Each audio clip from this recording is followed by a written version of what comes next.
Alright, I started it.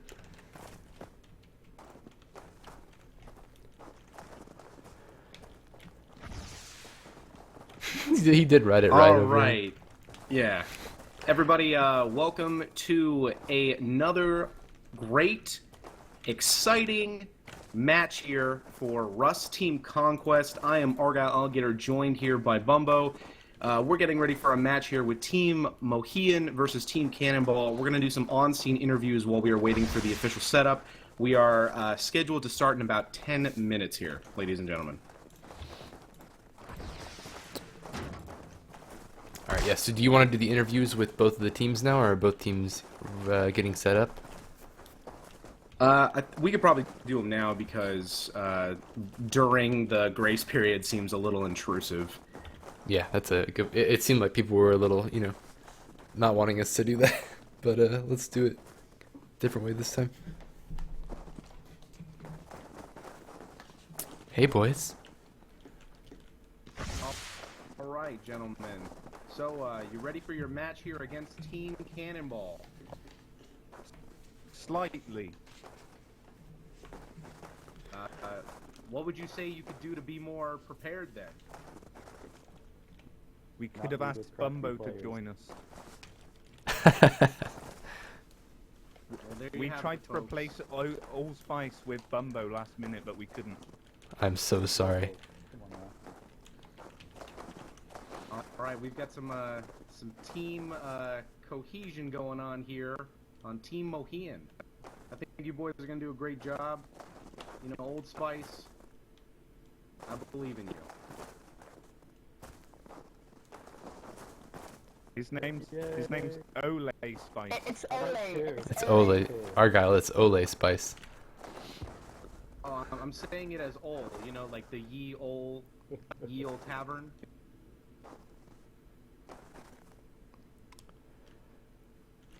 So today we have Team Mohian versus Team Cannonball. They are both contestants in groups that signed up to play. That is right, that is right. And for Team Mohian, you can see here we've got Furun, Ole Spice, Mohian, and the other member over there who is M-Wings, running about. He's a rebel. He's ready to go. He's raring. Alright, so we should interview the next team, I'm guessing now. Goodbye, guys. Good luck with everything. We're going to go interview the next team.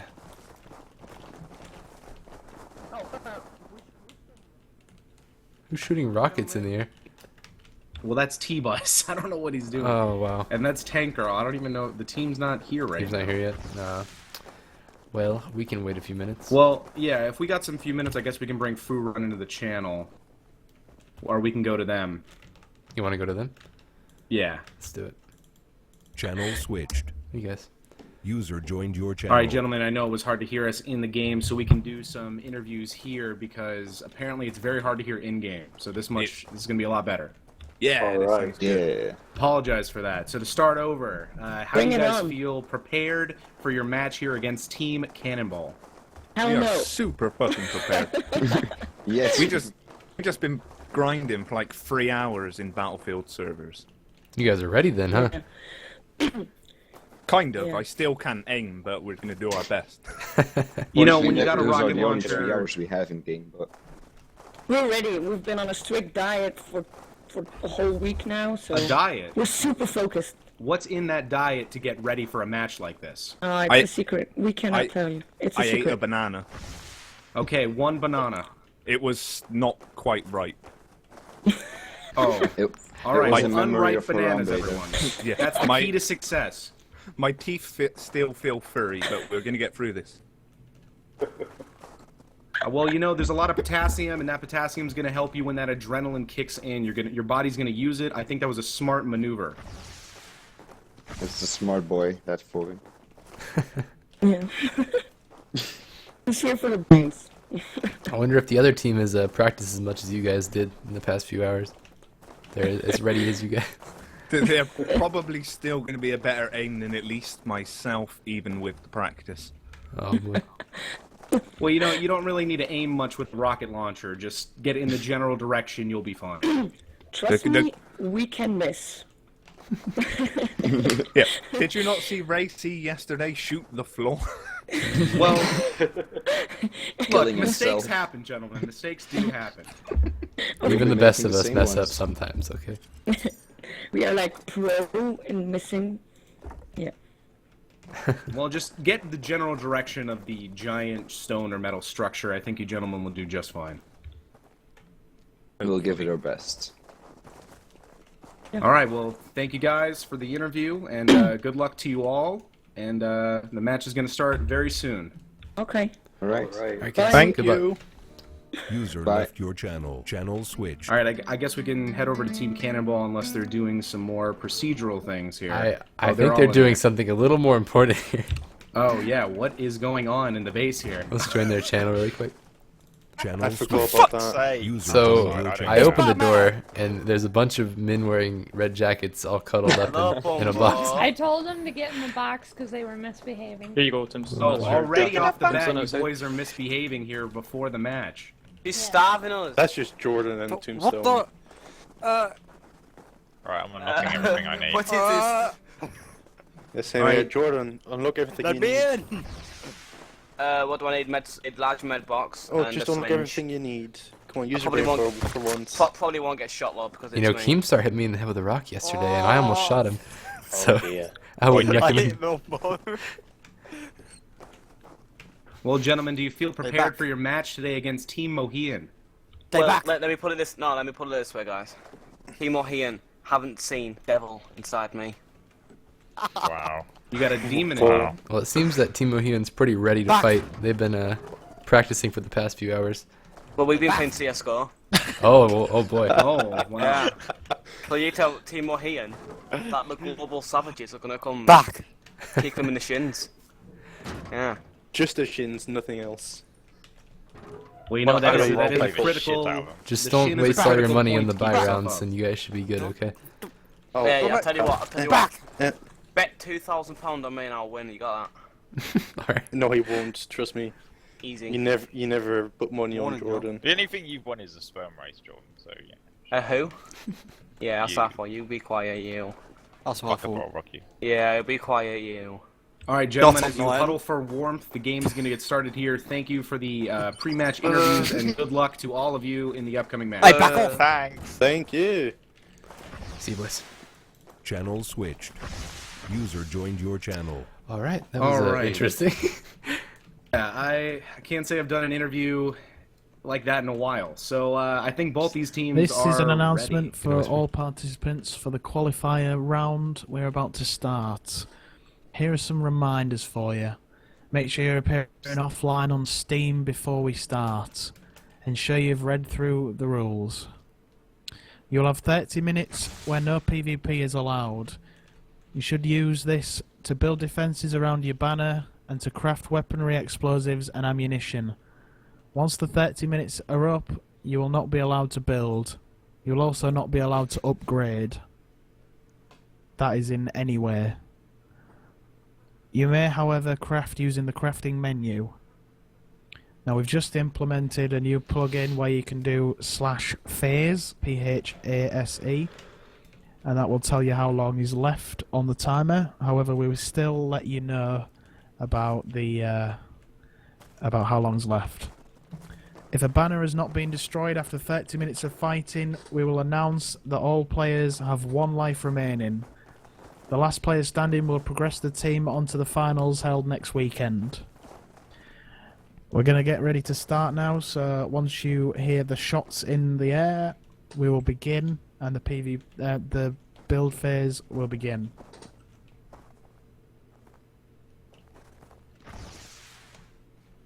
Did you get your debug camera set up? No, it's not a big deal. Oh yeah, no, it's just a lot better to fly around in that, so you don't like accidentally fly in front of someone shooting rockets, you know. I'll figure it out. Anyways, we're gonna get a team list going on here, everybody. Just so Okay, you we're know. ready. Oh, And they're off. They're off. all right, the match has started here, ladies and gentlemen. We've got Team Mohian versus Team Cannonball going off. We have Team Cannonball on the cliff side and Team Mohian on the flat side, as we have begun the 30-minute no PvP harvest and build grace period. I see the leader of the Team Mohian hitting rocks right now, farming up a little bit of stuff, getting ready. Yeah, As we've got a lot of farming going on here. I don't see any scrambles going for any barrel loot or any kind of movement near the dome right now. It seems like everyone's going for the basic natural resources. Well, maybe they don't know that the loot in the barrels is a lot better than, you know, vanilla loot. They just don't realize that, maybe. Yeah, that might not be known to them, because the barrel spawns are much higher and much more lucrative than they are in the standard Rust. You can find up to 10 rockets at a time, we've seen some people find. Yes, you can, which actually could end stuff a lot quicker. One of them already has tools. That's actually pretty quick to get tools. Alright, tools off the bat here. Look around. So it looks like we've got some base building going on at Team Cannonball already, some foundations going, a basic 3x3 wraparound. I wonder if they're going for more of a sniper tower design. Honeycombs really haven't worked out in the past couple matches that we've seen here. Well, like I said yesterday, you don't really need honeycomb as long as you can take them out first, and the base doesn't really matter. True, that's true. You know, a base can be great, but it all really comes down to how the players on the team function and how hard and how fast they strike.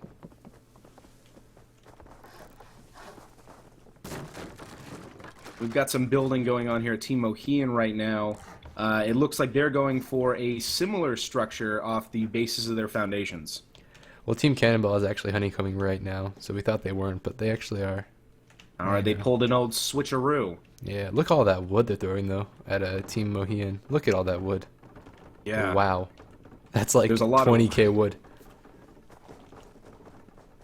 Maybe more. I got a big old stack of wood here just sitting around. We've seen this tactic be done before by other teams where they just basically have a resource pile that anyone can grab, but they do have to be wary of that despawn timer that items have when they are dropped on the ground. So it can be a good tactic for your team to have a communal area without having to waste resources on a box, but you have to be aware of that. Shots going off at the dome. Thompson. All right, probably some animal farming here, as no PvP is currently allowed. Yep, I hear someone hitting a boar with a rock. And there's a lot more boars around him, so he's probably gonna take those out and get some furnaces going for his teammates. Now, I think the strategy here for Team Cannonball is they wanted to basically trick Team Mohian. I think they want them to think that it's going to be a sniper tower design, but inside is going to be honeycombs. Yes. At least that's what I'm assuming from the way that they are approaching this. I can't say I've seen a square honeycomb too many times. Well, that's the thing. From the outside, if they finish it off, it's going to look like a normal 3x3, but I mean, it's obviously not. It's just honeycomb to hell. Just make sure you don't get trapped inside of those triangles. Just you need ceilings on them. You really do. Bigger loot pile piling up at Team Mohian. Yeah, that loot pile Somehow. is getting out of control. It's pretty much an episode of Hoarders here at Team Mohian's side, as they are just figuring out what they want to do with their structure. It looks like they've got a dedicated architect, though, in Mohian himself, the team leader.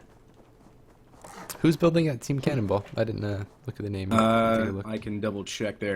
It seems like they have a dedicated architect, too. Somebody's working diligently inside there. It is 9. 9. He is working hard in there, building that honeycomb square design as best as he can, upgrading very quickly. Stone walls already up and stacked inside the base as well. See, what I like about this is while they're building, we just judge the build and say what we think is going to happen to their build, and then after the grace period's over, we actually get to see what happens when they get ready. Yeah, it's a pretty good transition here. Team Mohian has some boxes up, so they don't really have to have that loot pile anymore, but they still have it for some reason. Nobody is cleaning that mess up. It is just gonna be left there. I don't know if they're worried or too focused on trying to get this design up. I really don't know what they're going with here. Do you know what kind of build they're going with here? Oh, I've never seen anything like this. I can't say I have either. I can kind of tell what they might do with it, but I don't know what they are doing at the Some moment. kind of weird, I don't know, pinwheel design. I don't really know. I'm assuming that these diamond sections are going to be some kind of maybe towers or pillars for defense, but I really don't know what the plan is here. I'm thinking it's going to be double walled right there. They're just going to double wall it and have it stronger. It could be. Some more gunshots going off. I'm assuming it's probably just some bear hunting. Not too much action goes on during the harvest and build phase. It's more or less just to see these designs come to culmination during the process.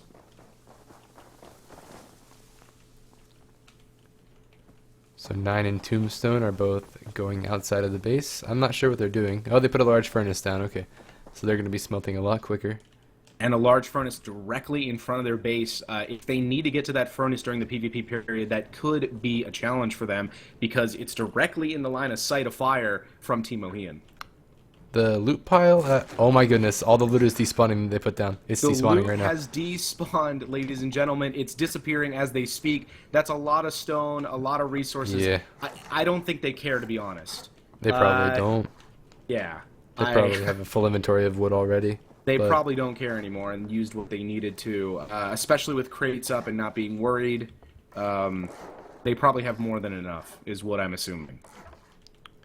I'm not sure if I'm allowed to look in their boxes right now, but I kind of want to.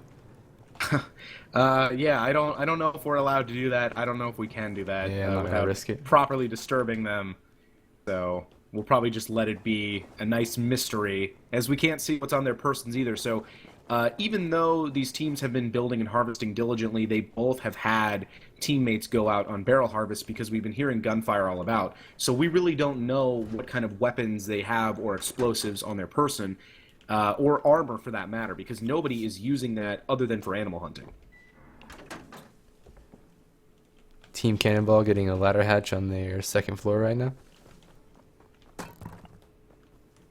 Yeah, their base is coming along very nicely. Pretty much complete stone here as they are going for the second layer. Now, they just got to be really careful because they have double-stacked honeycombs with no ceilings. So if they fall in there, they are rightfully screwed, and it's going to be even harder to get the materials out if they do get stuck. So this builder really needs to be careful not to fall in. It's a very stressful time to make sure you don't slip into those cracks. And I really hope he puts the floors over those honeycombs and He upgrades really them. needs to. We've seen enough of that to know that you definitely should. Yeah, that's been the bane of a couple teams already, and this furnace is pumping out materials like crazy. Bags are just being chucked out of it like somebody's inside of that furnace and just throwing them. Yep, that is a lot. They've got their of own stuff. resource hoard going on. He's picking it up right now. They're scrambling to get everything they can out of this furnace, as this design is coming to, it looks like pretty much the idea that they wanted it to be. Just looking into the honeycombs right now on my end to make sure nobody is trapped inside of them. I don't see anybody trapped yet. No, I think they're fine, But they still haven't put a it's single always roof something you got to watch out for. over that honeycomb. Oh, okay. I thought one of the team members from Mohian was gonna go take a shot at one of the team members of Cannonball as he came rushing up at the Thompson, but he just shot a barrel. Wait, I think he's I don't know why he's approaching them now. No, he let Jordan's with them. Sorry, he's on Team Cannonball. But he left a rocket on the ground. Why? Did Yeah, when he broke the barrel, Oh, he he got a did. rocket. But he left maybe he didn't know that rocket dropped out of the barrel. it. It could have been Insim. He just doesn't care. But that's still a rocket. And they've put up a nice banner, classic smiley face here, as we've seen a couple artistic creations on the field of battle during Rust Conquest in our couple matches that we've been commentating. So, 2 high-quality furnaces pumping out bags left and right here. Some of them are actually bouncing off the banner and being spread all over the place. So, this might insane. lose them a couple times because they need somebody to scramble and get all those bags. So we're seeing the same thing that we saw last time with the signs being placed across the road towards the other base to scare the people a little bit. I think Tank Girl they- just actually painted on their sign, maybe. Got some admin influence here. Yeah, painting a little boost. bit. A blue heart, or a flower, excuse me, on the top of the banner there. Some admin influence, but you know, it's a cosmetic item, so really not that serious. On the other side, though, it seems Mohian's base is also going with a honeycomb design, but they're doing a little bit more traditional double walling, it seems. Still have not got the stuff out of their furnaces yet. It's still pouring out like crazy going down the hill. Yeah, it's on both sides. The furnaces are just going insane. Just items being thrown everywhere. We're seeing a lot more despawn warnings here in this match than we've seen in the last couple ones. There are so many bags on the ground. I can see some of them despawning already. There's just too many. They've I been there don't for know a if few they- minutes. They probably don't care at this I point. just think they don't care at this point. Probably more than enough. And Team Cannonball going here for metal walls already off the bat here. Wow. That's armored walls. It's not scrap metal. That is armored walls. Going up here. Man, they must have a lot of resources that they can just sacrifice this. Jeez, that is a lot of high qual they are spending. Yeah, the only thing is he's going again on the rooftop working. All right, he's got some floors down. So thank God, because him on the edge of that is so concerning that he's going to fall in those honeycombs and be lost forever. He's starting to break some of the honeycomb, though, and I'm not sure why. Yeah, I don't know what the plan there is. Why he's busting out the top triangular sections. I think they maybe needed room for a stairwell or some kind of different plan that they're going with. I'm going to go check out Team Mohia and see what they're doing. Okay, so they pretty much finished all their honeycombing except for a little bit.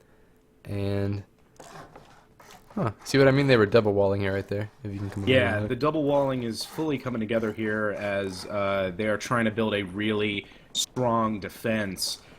We haven't seen too many attacks on this side of the field. It seems like the cliff side really gets assaulted more, but by the way that Mohian is approaching this, we might actually see a lot more offensive areas going on the flat side.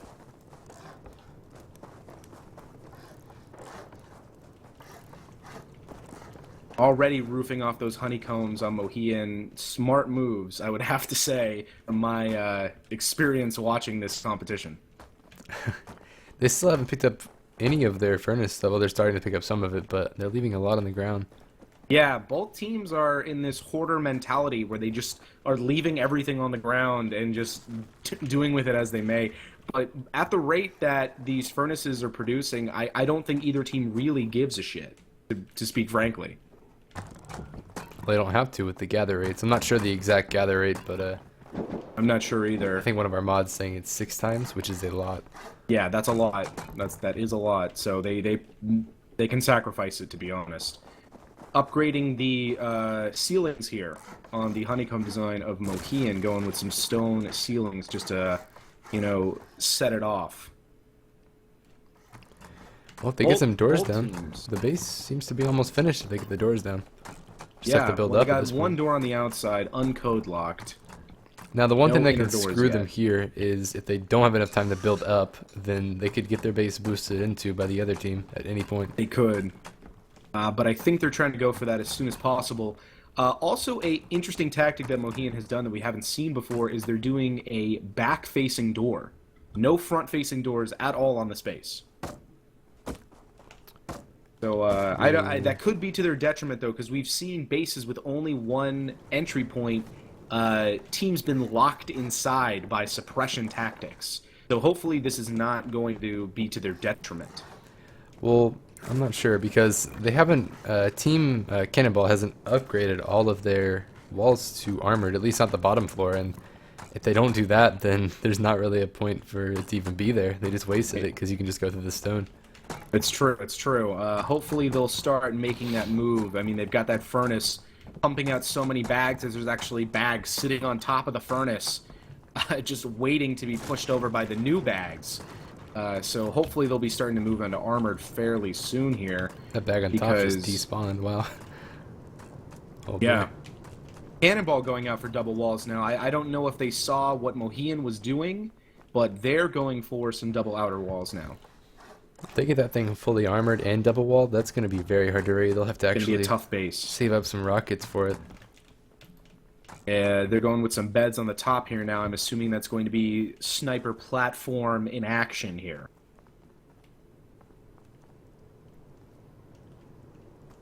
All right, all beds. That's good tactic off the bat, is to get some beds down for sure. saw that. Especially during an assault. We saw that yesterday. A few of them didn't have beds and had to run back from the beach. Yes. When you respawn, ladies and gentlemen, if you do not know, you start at the beach. You don't start at the base. So you have to run back naked to help your teammates. And during a raid, that is probably one of the worst things that can happen. Other than getting stuck inside a honeycomb.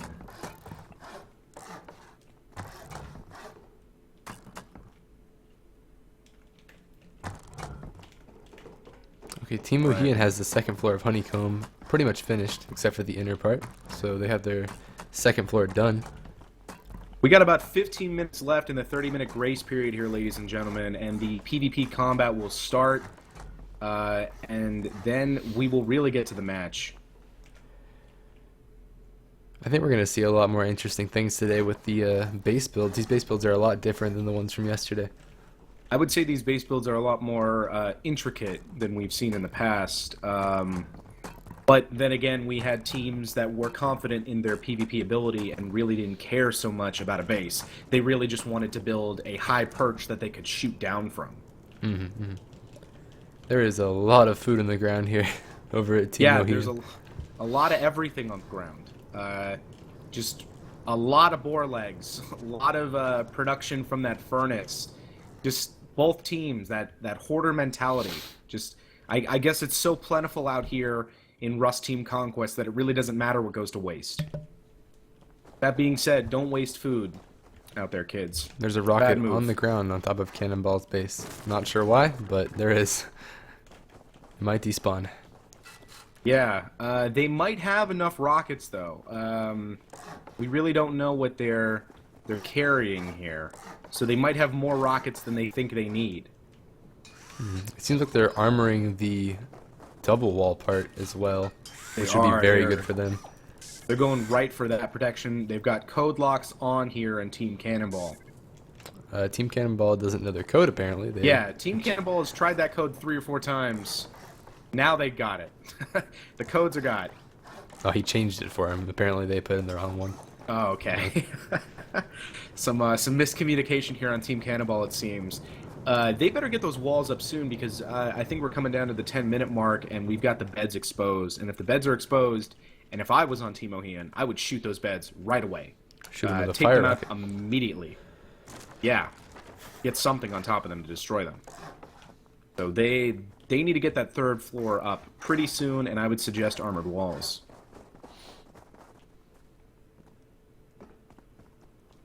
Like we have a third story going up here, or fourth story, excuse me, going up here on Team Mohian. This is the sniper perch for sure. They've got windows, doorways, just any kind of line of sight that they can build to get a beat on Team Cannonball. The thing about Team Cannonball's base is I just realized you can't make armored doors in this. You can only make sheet metal, so I don't see the point in making armored walls. They would just blow through the doors. Yeah.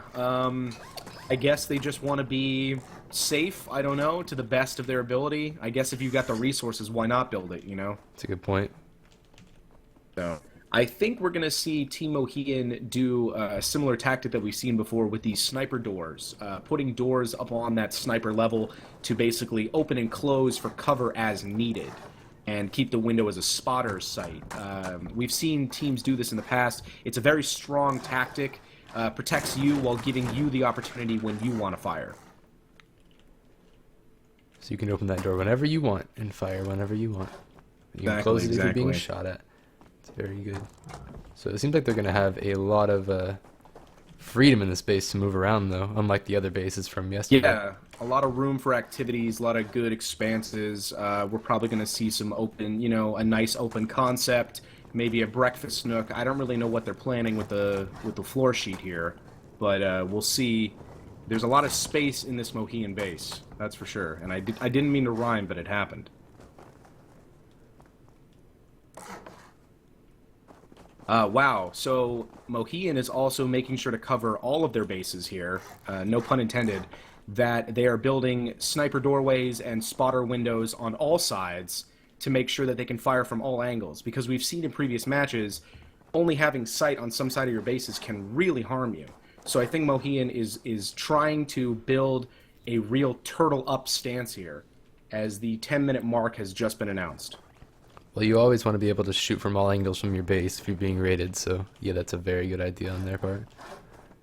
Yeah, and they're going all in with the sniper doorway tactic, which I am a fan of. It is a smart move.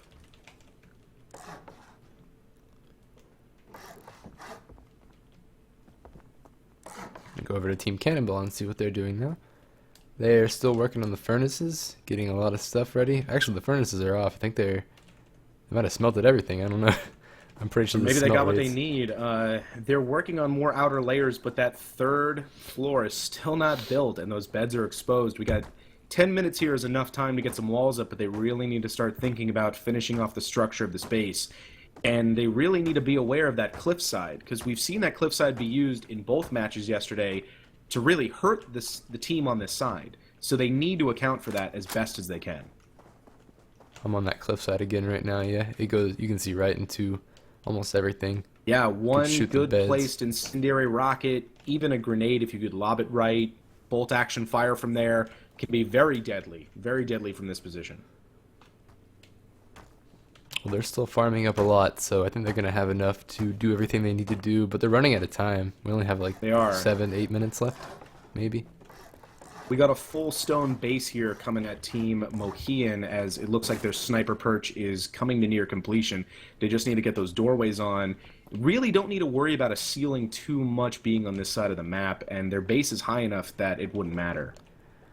They're giving each other materials right now, a lot of materials, and they're setting up loot rooms and bedrooms. Yeah, they're building a very well-structured base, in my opinion. A lot of open sites.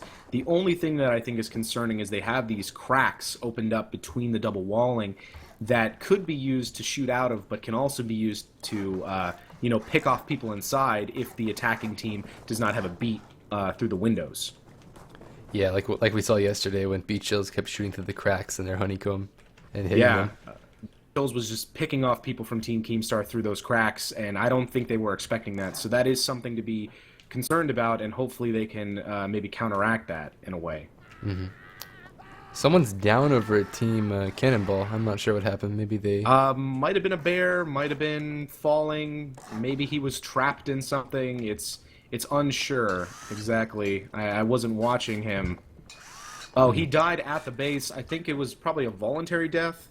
Maybe he fell off the honeycomb, or he was starving and wanted to get full food again from killing himself. I'm not sure. He might have been starving. I mean, if your teammates are there to pick up your gear, it's a better tactic than to waste food, is to go ahead and just, end it all. They still don't have that many doors in their base. It's what I've seen a lot, is people don't put doors until the last minute, but I guess you don't really need to. Also on Team Cannonball here, not any kind of sights. What I thought was going to be a sniper perch is actually completely enclosed. They're not really thinking about any kind of counterattack angles here or any kind of ways to fight back. It seems like the only way in and out of the base from the top areas is going to be the cracks between the double walling. They still have not fully armored everything. Some stuff is sheet metal, some stuff is armor, some stuff is stone. Yeah, it's all over the place, but it looks like they're going right for armored on the top layers as much as possible. But it's really not going to be helpful if they've still got stone areas on the bottom that the other team will take advantage of with a couple rocket shots. There's a twig wall in the back of their base. I hope they see it and upgrade it. They might not. Oh god, I'm seeing that right now. If they don't notice that twig wall, that's going to be to their detriment for sure. All you need to do is blow that open, boost someone over, and you're in.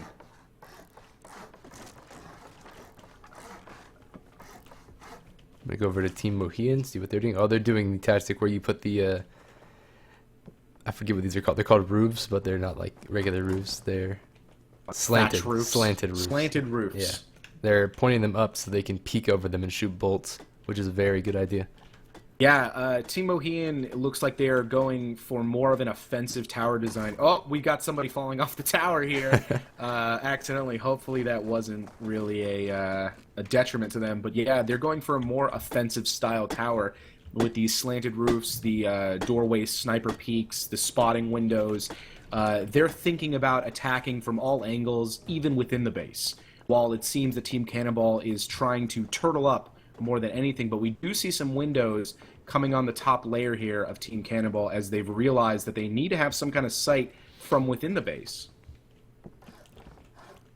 They really should upgrade all those outer walls to armor. It's just going to be a wasted high qual, like I said They earlier. did notice the thatch wall on the back is upgraded to stone now, but it's still a weak point if they don't have it fully upgraded to armor.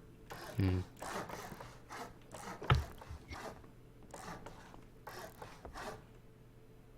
One thing they could be doing armored for is, so if they are getting raided, they can rocket their walls more at people and not blow up their own walls. Because it takes more rockets on a armored wall than it does stone. More of a defense kind of thing. True, it's true. Both of these teams are building very, very intricate and complicated base designs.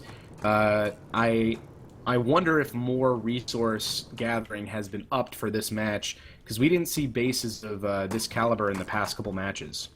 Taking a peek at Cannonball's loot room, it just seems to be 2 boxes on the second floor. Or third floor, sorry. All right, we got 5 minutes remaining here, ladies and gentlemen, as we're going to get to the PvP action soon enough here.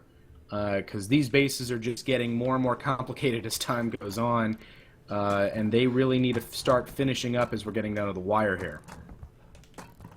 I feel like it's going to be a roof camp fest for the first few minutes. Yeah, I think both teams are really anticipating that kind of tactics here. It also seems that Fu Run needs to reload his game. Hopefully that's not going to hurt Team Mohian here, being down a member. Ooh, especially that during might the not be grace good. period. He's probably going to be out for about maybe a minute or two, depending on his computer speed and his connection. So, could be a real problem as we're down to the last 5 minutes of the grace period.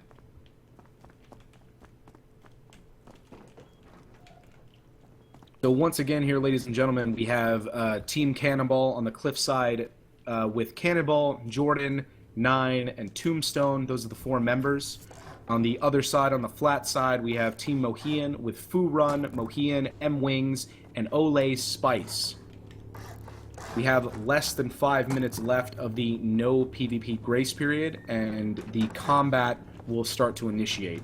3 minutes remaining here. I've just been told by a timekeeper.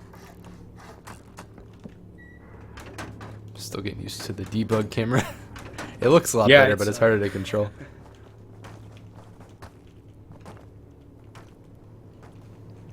I think Team Cannonball is getting that last few minutes of smelting stuff before they have to worry about their furnaces. Yeah, I think they're trying to get every bit of metal they possibly can to upgrade all of the walls as much as they possibly can. One of them made a pump shotgun and a Tommy. Oh, they're creating weapons. Yes. Instead of hitting barrels. We haven't seen a single person barrel farming this whole time. Yeah, not really any barrel farming. I don't know how many, high-level weapons either team has. I'm assuming somebody has rocket launchers on Team Cannonballs. We've seen them just throw away rockets, unless they think that it's not worth it. Rockets are very critical. 1 minute to base remaining. assaults. 1 minute remaining. Remember, you are not allowed to build or upgrade at all after the time is up. All right, you heard it there, folks. 1 minute remaining. No upgrading after this point of any walls. You can see Team Cannonball scrambling to get all those thatch walls at least stone here before the timer's up. I don't think they're going with a ceiling. They need to get something up because that cliffside can be very dangerous. And no armor walls at all yet on Team Mohian. Completely stone base. They could just be saving their high qual for guns, which is smart in my opinion. I'm looking at this They cliffside could. right now, and you can't see their beds anymore. You can only see the roof, so I think they're okay in that respect. They're Yeah, just gonna it's- get tower camped. Or It's more protected than it was earlier, but it's still. Building and upgrading is not allowed. Stop. oh, it started. Okay. Okay, well the PvP has initiated, ladies and gentlemen. We are in the combat of the match right now. No more upgrading is allowed for either team on their bases. Leader of Team Cannonball, Cannonball himself, is throwing gnats and despawning them at the back of his base. I don't know why. He's despawning gnats. That's strange. I guess he's just trying to get rid of them. Putting high As he's- exterior wood walls around his base. Some Smart. last-minute touches going on here. Well, you can still wrap your base in high wood walls as much as you wanted. You can, but only wood walls. Any further than wood is not allowed in this competition. I can already see Ole Spice, or Ole Spice, sorry, roof Ole camping Spice. from the roof. Yeah, going with that bolt action already, trying to see if he can get a beat on somebody here.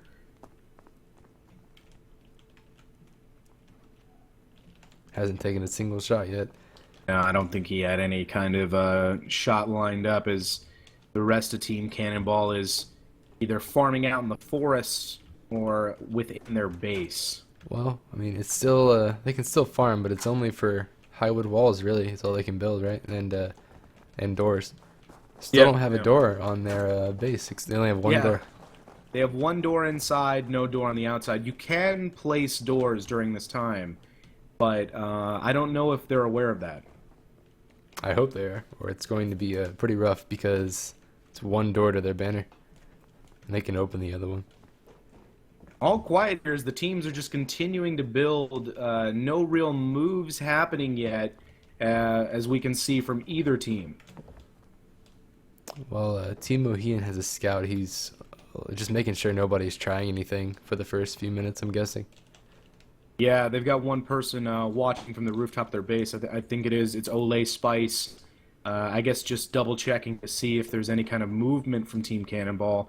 I don't know where the rest of his team is, if they are gearing up for an attack or out there. Oh my god, we've heard an explosion already. I don't know. A survey charge? It might have been a survey charge. Cannonball he's on the move towards the dome with an AK. I'm not sure what he's doing. Oh, he's going to the airdrop. Oh yeah, a airdrop landed pretty close to him, and he's gonna pick it up. Yeah, I think Ole Spice is taking shots at him. Definitely is, but he got what he needed out of that airdrop, and he's heading back to the base. A lot of good things could be in that airdrop, namely C4 satchel charges. Oh, shots coming out from Ole Spice to Cannonball as they're starting to fire back, and we've got gunfire here, ladies and gentlemen. The first shots have been fired of this match. They wanted that airdrop, and now they're mad that they didn't get it, so they're going to take shots at him. Yeah, stifle them. Oh, hits coming out. Ole Spice shot in the head by Jordan, 147 meters away. That's actually a very good shot. Yeah. Good shot, Ole. Long shot for sure. I'm going to go check out their base while they are shooting. They're still just resourcing, and both teams seem to be resourcing.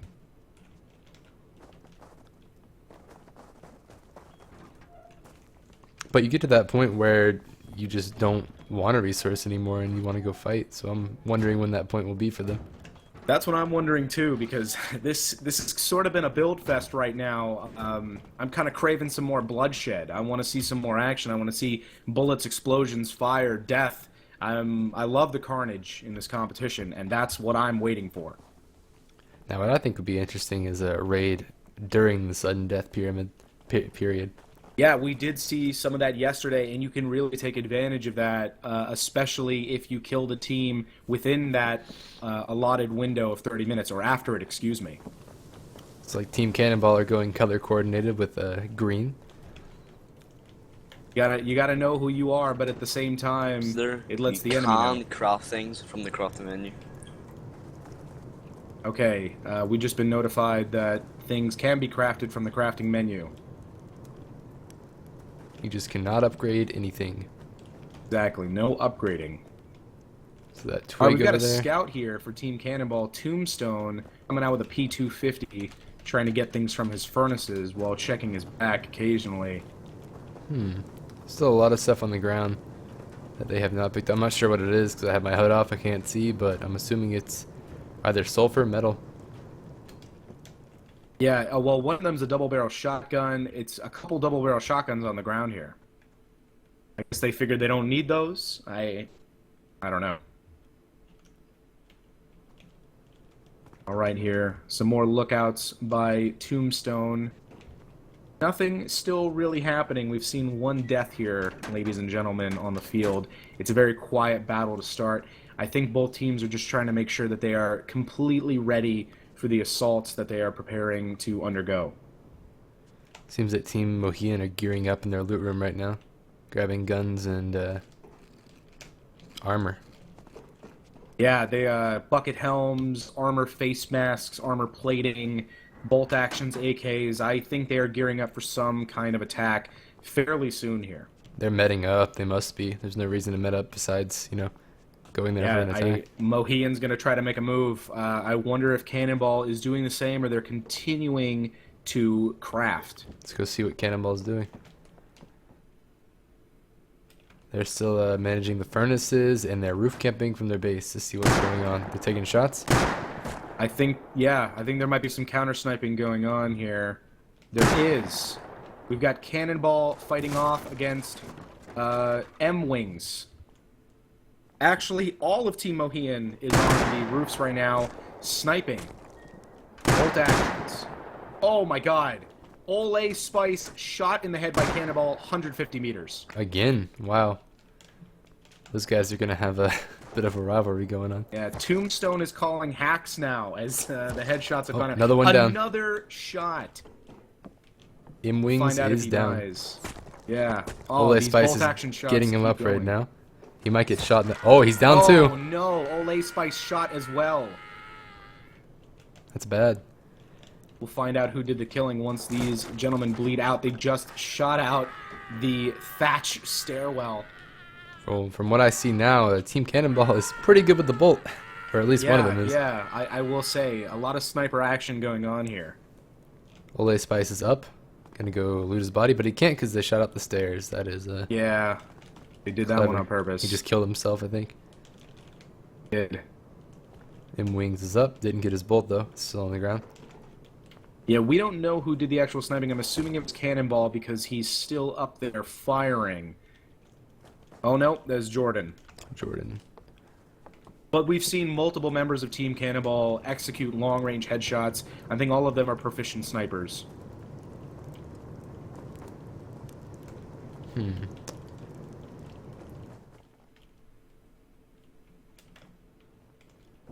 The match is still going here. No real contact of either team other than some sniper battles.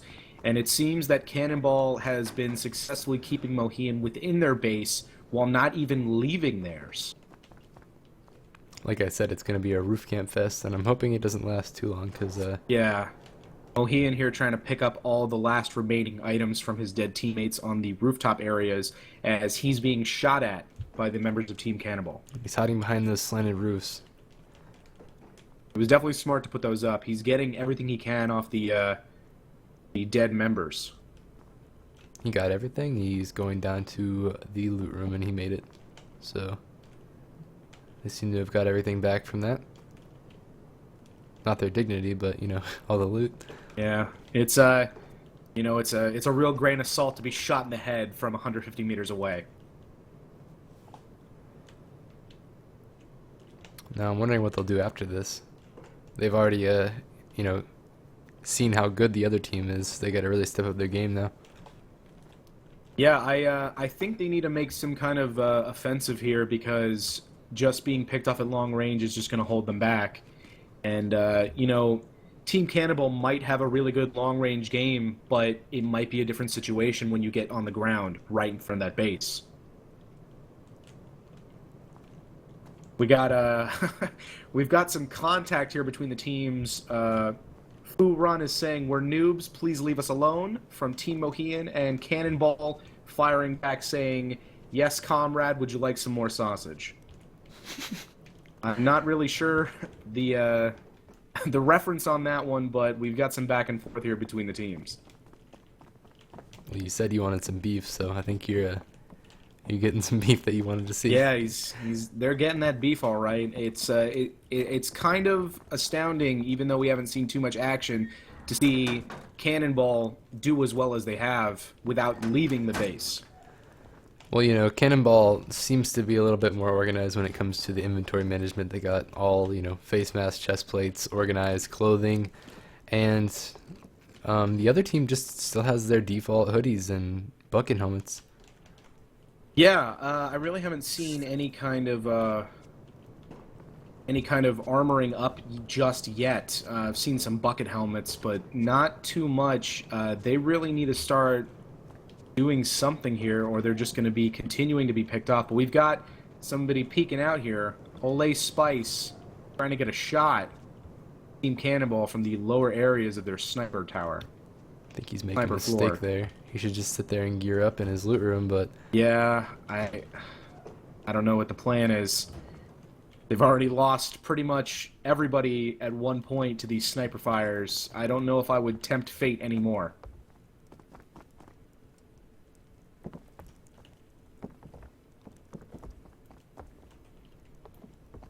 I'm just wondering whenever they'll, you know, Hey, go wake for a up. little... Wait, someone poked me.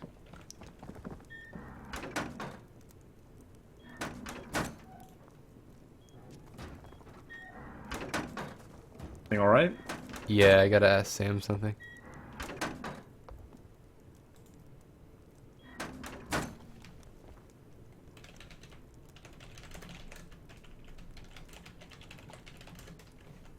Alright, it's all good now. What was I saying? Yeah. It's literally just a sniper fest, like you said. Just roof camping the game here. We're just kind of waiting to see some kind of assault going on. I really hope this doesn't go to sudden death in this manner. I'd like to see more personally.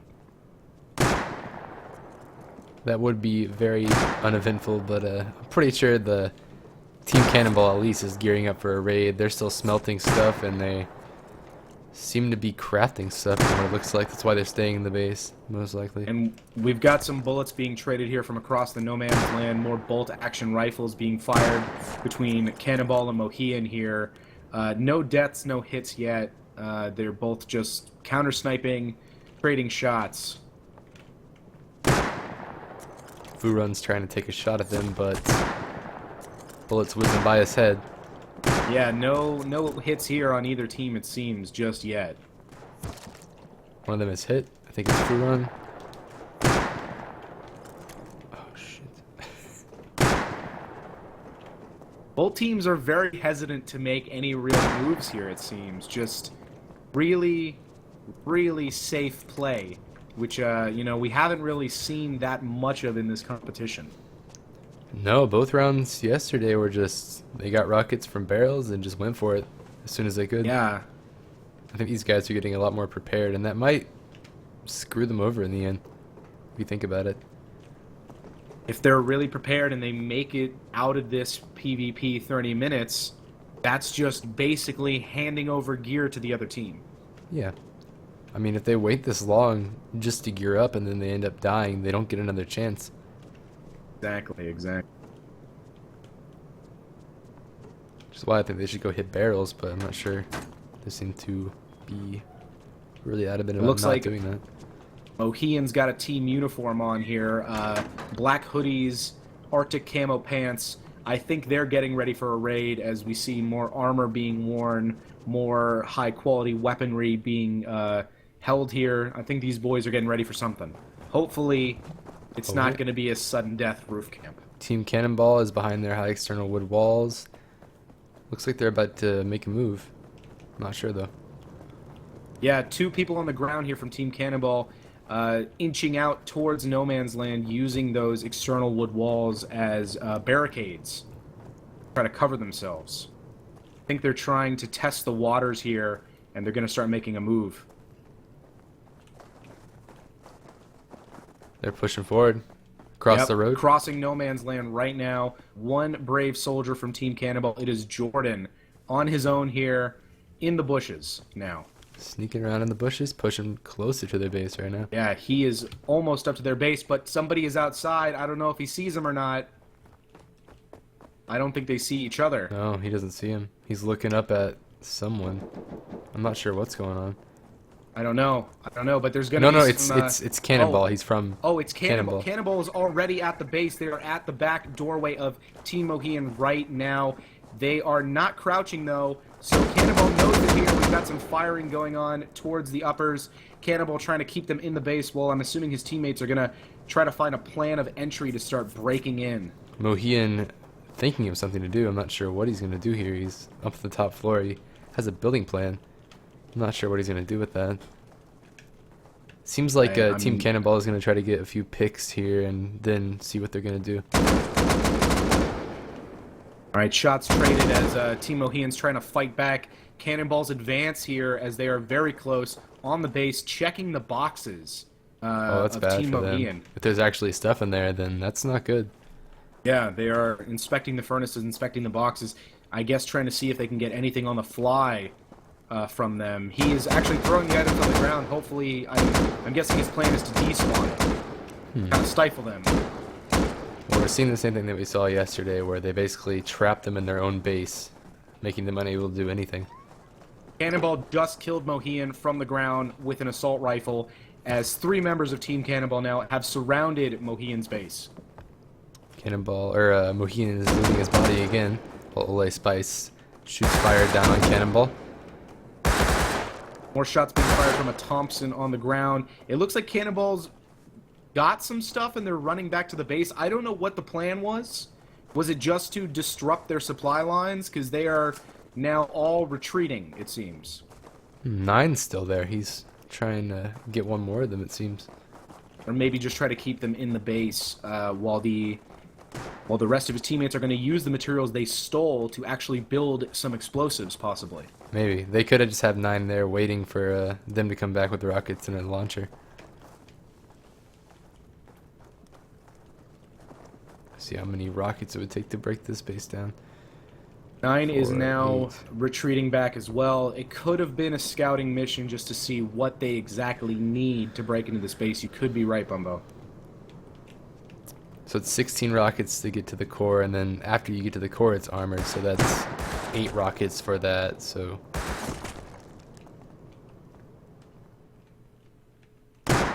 ooh, I don't think getting shot at from Mohian in the back here, trying to do some jump shots, firing with his pump. Oh, he took a hit. he might go down. He might. It probably won't matter though. They're back at the furnace, so they must be smelting the things that they stole from Team Mohian. I don't know if they're cold. trying to get rid of it or they're building something. It is cold.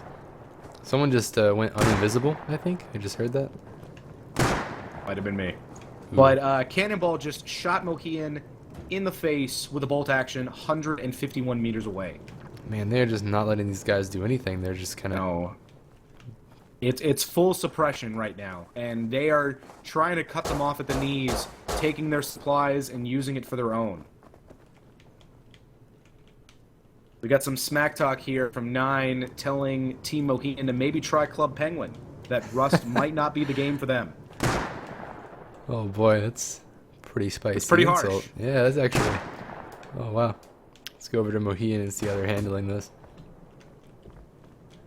Seems that one of them is dead, falling in the honeycomb. I'm not sure if he can loot his body, but he probably can.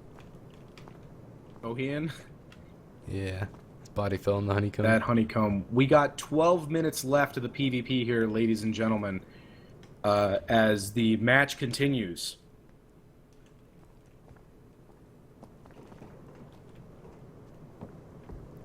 Ole Spice is on the roof again. Not sure what he's going to do. 9 is talking back to Team Mohian, saying that he came to the door and wanted to talk about Jesus, but nobody let him inside.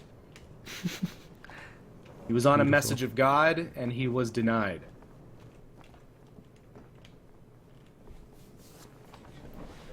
Yeah, I'm in the, what's it called, free cam. Yeah, I go into free cam when I'm near people so I don't screw anything up. All right.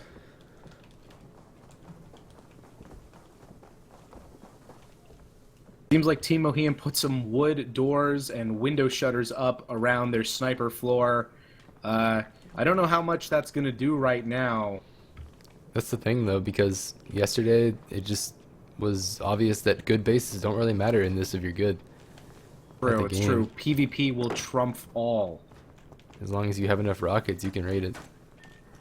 Oh boy, we got Cannonball getting ready for an assault here. Two gentlemen with rockets, excuse me, getting ready. Cannonball and Tombstone loading up rocket launchers, and I think an assault is going to be underway here within the last 10 minutes. I'm hoping there's at least one assault before the sudden death period. Yeah, I'd like to see something happen. 10 minutes left here, ladies and gentlemen.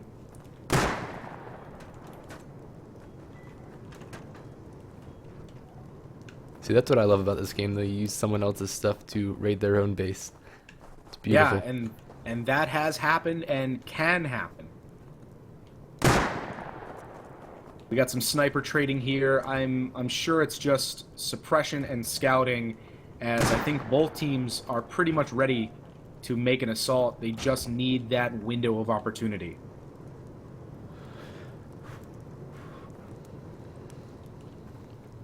Well, they don't have what we have. They can't just go fly into the base and look. They don't know how many rockets it's going to take to get into that base. Mohian doesn't, but I think Cannonball has a good idea. That scouting mission really gave them the information they needed, because once they returned, they started loading up rocket launchers and getting explosives and everything they need.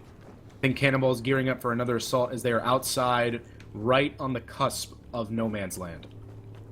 Still only 2 of them out there. When all 4 come out there, I'm sure they'll be moving. I think they're just testing the waters once more to see who's actually watching them. So we got a Mohian outside. I think he's going to try to get that airdrop, man. The Mohian is outside. The Mohian. The last of the Mohians. As he might be if we go to a sudden death.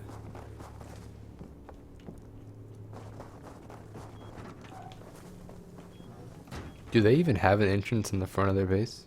No, there is no front entrance on the Mohian base Only at one all. entrance. See, that's a problem. They only have one exit and one entrance. They can't really go around the base or anything. I guess they could jump off, but... That's a pretty high jump, though. It'll mess you up unless you have a lot of syringes to fix it, but not sure. Let's see what Cannonball's doing. They're still managing the furnaces right now. Right, quiet once again on the field here, as we've got less than 10 minutes left. Hopefully, me and Bumbo here are hoping somebody is going to make a move. It's been a lot of roof camping, a lot of sniper action. Both teams are playing very safe, very careful. Well, And, we've never seen really a raid or a fight during the sudden death. Everything's ended right before sudden death every round yesterday, so I'm pretty interested to see. much. So, Jordan taking some shots at Mohian right now. I wonder if Cannonball is trying to stretch the time out to that sudden death marker. To put the pressure on Mohian, yeah, that could be a thing. They could be trying to do that.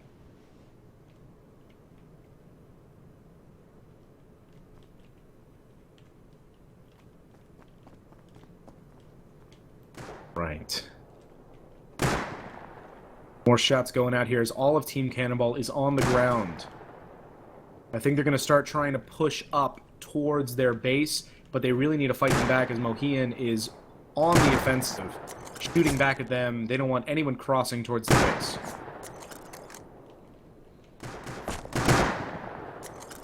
A lot of fire being sent out from either team here.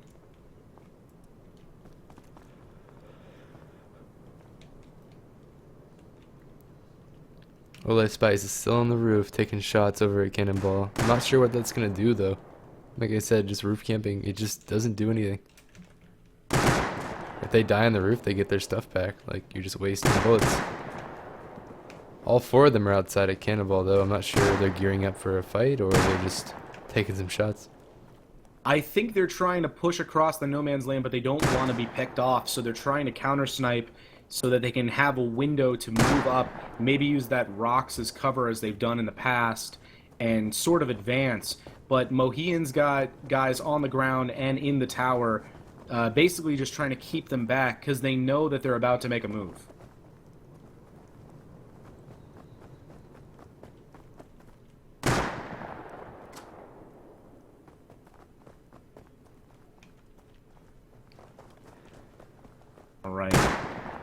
They might try Cannonball. to pick one of them off before they go over there, so they don't have to worry about it. But it seems like 5 Mohian minutes is... remaining, and they're starting to move across the no man's land. Ooh. Team Cannonball going for it. I think this Oh, might yeah, be they're it, ladies pushing and hard. gentlemen. The first real raid of the match here, 25 minutes into the PvP segment. Now, if they fail this Oh. raid, it's going to be really bad for them.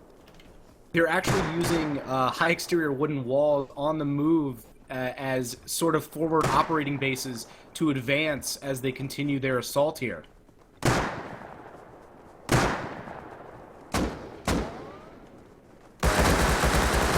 Mohian fighting back, keeping them back with Thompsons, trying to fight here as we've got 2 members of Mohian on the ground by the furnaces, fighting back at Team Cannonball's advance. One of them is Member down. of Team Mohian on the ground. Mohian shot by Jordan, taken out immediately. One of them running back into their house to hide.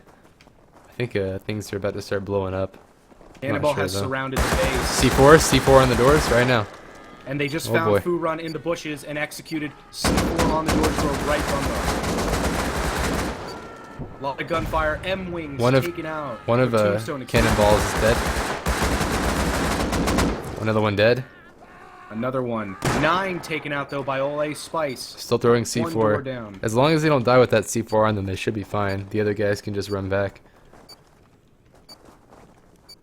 We've got some naked counter offenses here coming on the ground Mohian is as dead. Mohian was taken.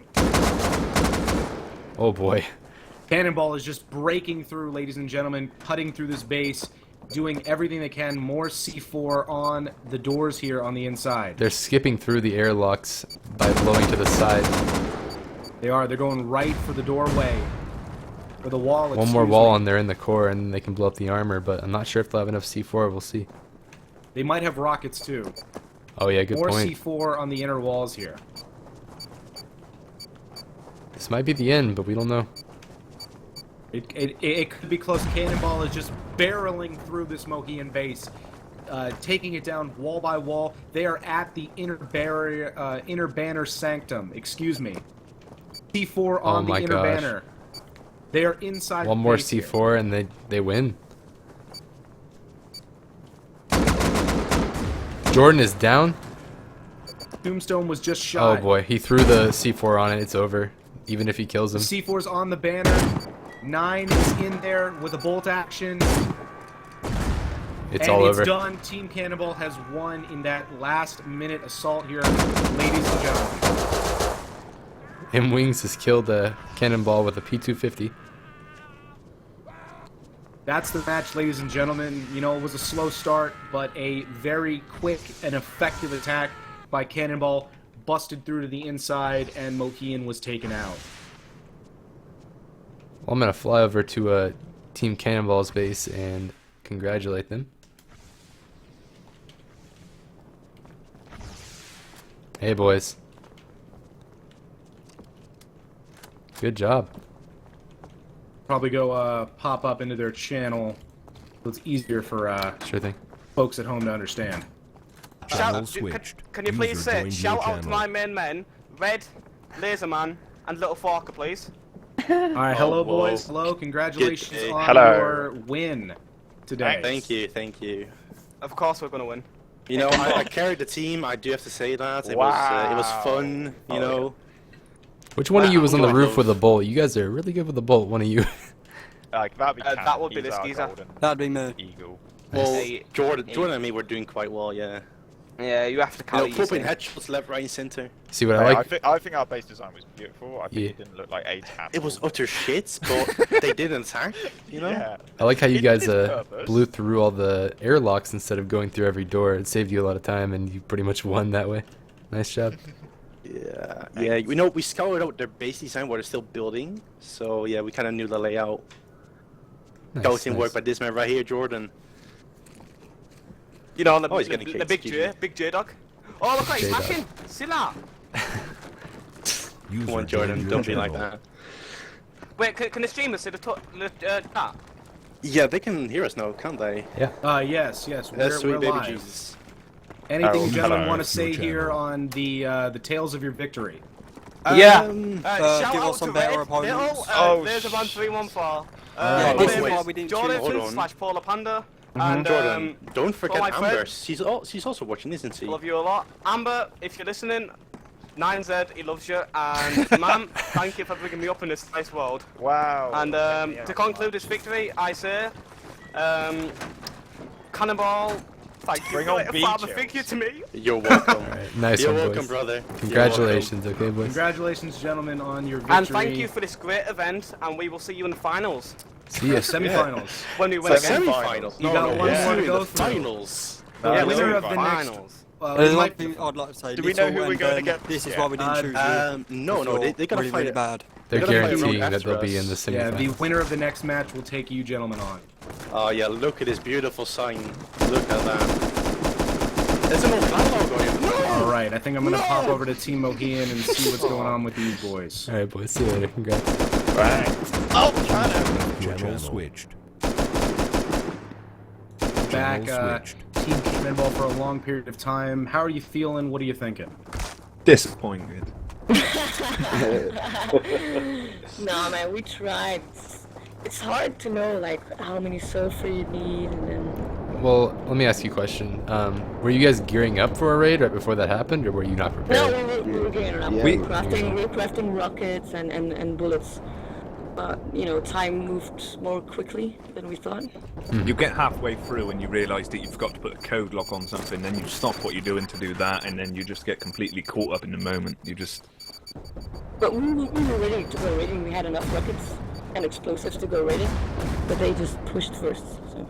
Yeah, they had good timing on that, but you guys still did pretty good with the PvP. You guys headshot them a lot. I saw from the roof, so... Yeah, we tried. But we had a lot of fog. We couldn't see their base at all. We just... And they had You the guys disadvantage also, of the hill cliff, which we couldn't do. That's a Yeah. bit of both. It also seemed like you guys didn't really go for barrels all that often. You went for straight, standard natural resources over anything. Yeah, we tried to do some barrels, but it Well, was Foreman's job. I'm blaming Foreman. I'm blaming him. I was supposed I to really be need the to blame person- him. I was supposed to go That and was grab his them, job. and Yeah. I just got completely caught up in making sure that we had the base upgraded before, and then I tried to nip out and get some barrels, and then they ended up pushing, so I ended up like trying to come back, and that was when I got caught outside, and I had a load of satchel charges on me at that point, so it was just Oh boy. all downhill So, from there. Was that the point when you got caught in the bush hiding and they Yeah, shot yeah, you? Yeah. I was I about to did wanna- ask you about the bush. Yeah, I was coming back and I had a load of like satchel charges on me, so I didn't want to jump into the base and leave the door open and get killed and give them a free door. So I thought with my P2, if I was hidden in the bush and they didn't see me, I'd be able to jump out and possibly get one or two of them, which would then give us a slight advantage on defending that, but it didn't work out, and then I realised that my sleeping bag was too close to the base as well, which is just absolutely elementary. Well, you guys still did a good job nonetheless, so... It was a valiant effort, boys, and thank you for participating in the event today. Yeah, thank you for having us. Thank you. See you guys later. Cheers. Bye. User Channel left your switched. channel. Well, they took that All one pretty right. well. Yeah, well, that match is over. We've got another match coming up here very soon. It's going to be Team Soul versus Team Panda as we are resetting the field and getting ready for the next event here. I'm Argyle Alligator, joined here by Bumbo.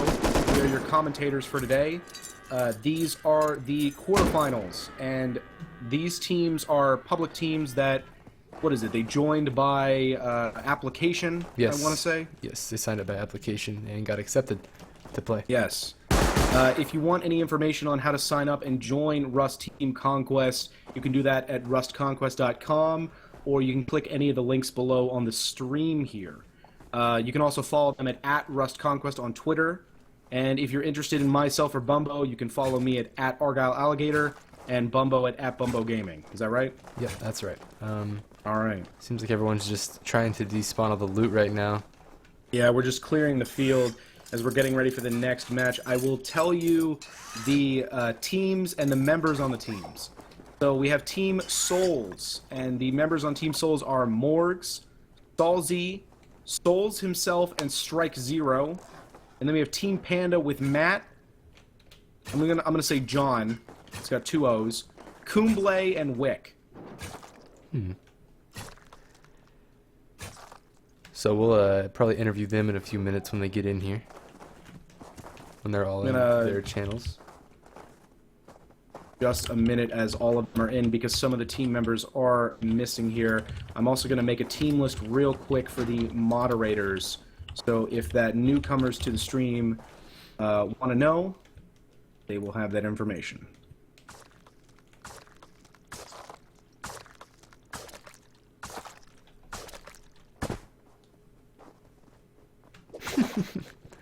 Hey!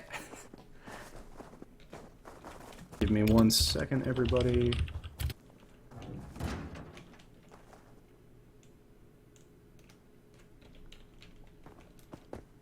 It's the team, Lana.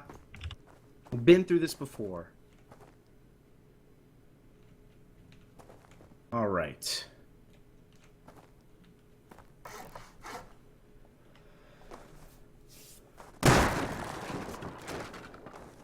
Okay, we're getting all set up here. I think the teams are in their respective team speaks, so we can probably go talk to them real quick. Okay, which one do you want to talk to first? I guess let's go to Panda first because I think one of the game managers is speaking to them. Okay. User left your channel. Crap. 1 second, guys. Channel switched. Alright, I'm here. All right, gentlemen. So, what are you thinking going into this match against Team Souls? How prepared do you feel? 500%. I'm ready. 500, yeah. Yeah. 500%. We've been training all week Yeah. for this. It's gonna be great. What did you do in your training to prepare for an event like this? We've been playing on combat tag servers. We've been trying out different bases and timing building them. There's a lot of like calculations and stuff like that when it comes to harvesting, stuff like that. So it seems like you guys have been really preparing for this. User joined your channel. We've seen some other teams in the past actually do a special dietary regimen to prepare. Have you guys changed the intake of calories, perhaps, in your preparation for this match? Not really, no. All right, perfect. I'd have to check. You know, pizza and wings are just as good as, you know, fruit and vegetables. That's very true. Well, I think you gentlemen are confident, and that's a good thing going into this match, as you seem all ready to go. Yes, sir. Yep. All right. Yeah. Well, good luck, everybody, in the upcoming match here, and we'll check in with you guys at the end. All right. Sound great. User left your channel switched. User joined your channel. Hello, hello, Team Souls. Hello. Let's go. Yeah, man. Yeah. All right, boys, how are you all doing? You ready for the match? Prepared? Think so. Yeah, We're so ready. I'm pretty fair. Any last-minute thoughts going into this battle against Team Panda? I don't think our match will last that long. User in your channel. Yeah. You don't think it's going to last long? Not that long. We're No, not as long User as that. entered No. your channel. different approach, Oh. I think. Okay, well the last one lasted quite a bit, almost That was till that was the a pretty exact long end. match. So Yeah. It's fallen asleep towards the end. Yeah, it was pretty quiet until the last 5 minutes or so. Yeah. yeah, they prepared a little too much, but yeah, There's good luck. too not much on quite the base designs. That's the problem. There's too much base design and trying to build up and not enough getting gear ready to get out there. Yeah, like I said, you don't need a good base to do well as long as you just raid them before they're even finished with their base. You're good. Yeah, good luck to you, boys. I think you got a good game plan in mind. I think you're ready. And wish you luck once again, and we'll check in with you guys at the end of the match. Cheers, man. See you guys. User Channel left your channel. All right, I think both teams are confident and ready to go. One of them said that this match isn't even going to last long. What are you So doing? hopefully this won't be another hour-long roof fest. I think both these teams have plans in mind to avoid that situation. It seems like it. I'm gonna go ahead and go into debug camera now so I can get used to it again. Yeah, go ahead. I can already see that the teams are spawning into the field here and getting ready in their respective locations before we start. I will tell you guys the teams once more as we're getting ready here. We have Team Souls, and on Team Souls we have Morgs, Salzy, Souls, and Strike Zero. They are playing Team Panda, and the members of Team Panda are June, Cumblay, Panda, and Wick. Those are the members. Okay. Well, not sure if any of these people are YouTubers or streamers. Maybe one of them is, but I've never really heard of them. So we have a lot to just think about here. We don't really know what they're capable of. Yeah. I don't think any of them are content creators. I think both of these teams are application entries, which, you know, doesn't really mean anything. I've seen people be even stronger than content creators in Rust PvP, and there's people that play this game all the time. So we could get a team that was an entry, but just completely dominate everyone. That's true, but that's the reason we don't really know what they're capable of, because we don't watch them or anything. We just don't know. So True, it's true. They are wild cards in that regard. I think we are destroying the leftover banners here, or some gunfire going on the field as we're waiting for the final setup. I think they messed up the cupboard placement or something. Yeah. If you want to apply and sign up for this, go to rustconquest.com. There will be information on there. Or there are links below on the stream, I believe, where normally Twitch links are. If there's not, it's rustconquest.com. Seems like everybody's getting set up here. They haven't really spawned anybody in yet. Oh yeah, I see Salzy being spawned in at the moment.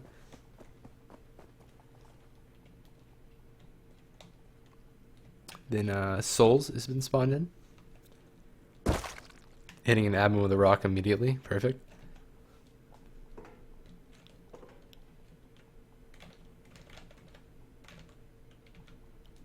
Alright, this game is going to start soon, ladies and gentlemen, as the teams are being spawned in and everybody on each team is given a heavy jacket, because we really don't want any contestants dying to cold right off the bat, since this is a winter map.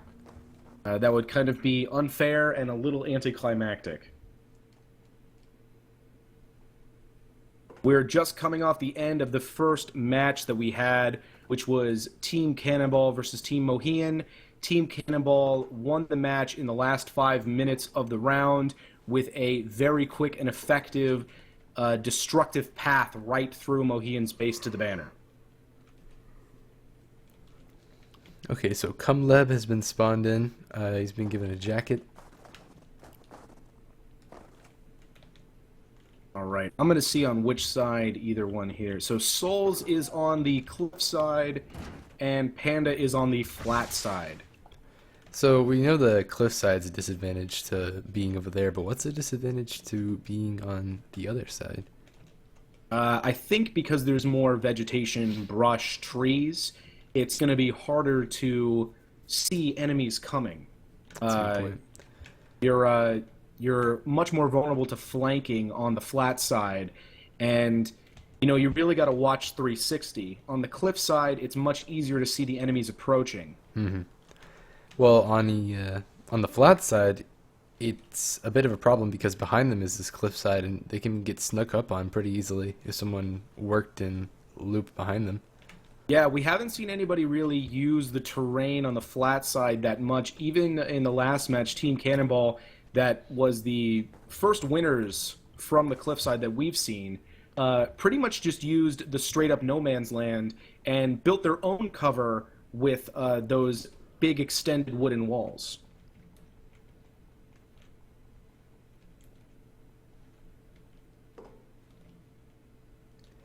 I think the entire Team Souls has been spawned in at this point, but not Team... forgot the name. Panda. Panda. Yeah. Panda versus Souls. I think they're missing they're missing 2 more people on Team Panda. I think they're just getting them in because all of the team members are on the respective TeamSpeak channels. So, ladies and gentlemen at home, I know you're interested in trying to apply and join this wonderful competition that we have going on, but right now I've been told the applications are closed. I think you probably have to wait until the tournament is officially over. This is just the second half of the quarterfinals round. There will be a semifinals/finals. I'm not sure what the actual match will entail for that. And then once the competition is over, I believe that the applications will be open once more. They have to finish the first tournament to bring in players for the next one. That is correct. Okay, let's see on the other side. I think everybody spawned in yet.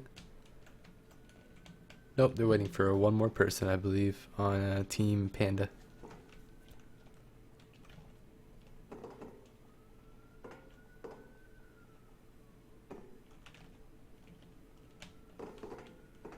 But the teams that we do have going on to the semifinals / finals, whatever the game managers decide to call it, because it's either going to be 2 matches of 1v1 or one giant free-for-all 4-team match. It's not decided yet.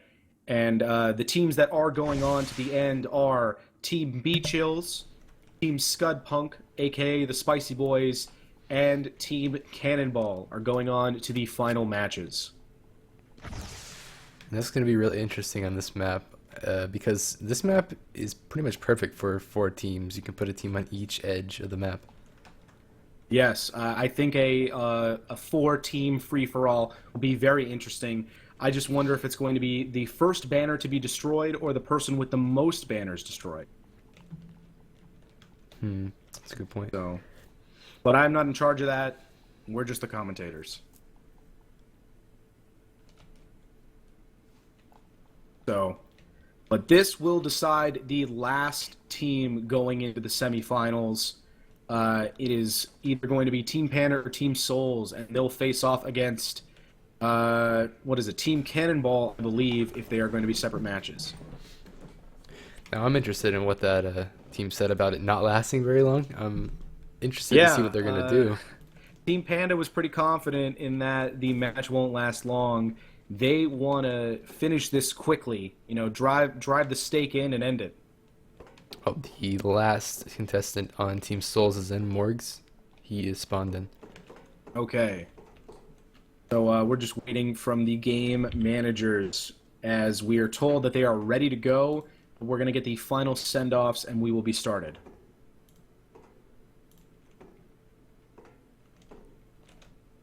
I'm pretty excited for this one, to be honest. Oh, one of them fell off of the building. Top of their cover. Yeah, once again, I do not believe any of these members of these teams are content creators. They are application entries, but that really doesn't mean for all anything. participants of the current qualifier round, I've just got some reminders for you. Appear offline on Steam, and ensure you've read through the rules before we start. You're going to have 30 minutes where no PvP is allowed. You should use this to build defences around your banner, to craft weaponry, explosives and ammunition.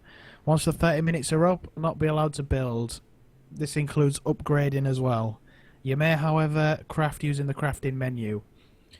We've just got a plugin today where you can type /phase, Phase, and it will tell you how long is left on the current phase. That will begin once we begin the tournament. If a banner has not been destroyed after 30 minutes of fighting, we will announce that all players will have 1 life remaining. Last player standing will progress their team to the finals held next weekend. If you're ready, can you say ready in chat? Let me know if everybody says ready.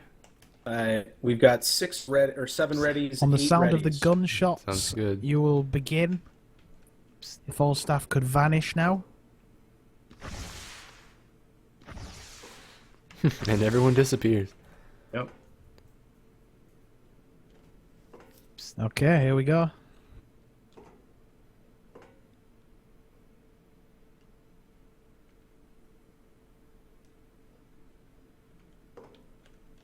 And they're off. All right. Team Souls That's runs. the signal fire, and the match has begun between Team Panda and Team Souls here, ladies and gentlemen. The last quarterfinal match before we go into the finals. So they have 3 members of Team Souls farming materials while 1 farms barrels, which is smart of them.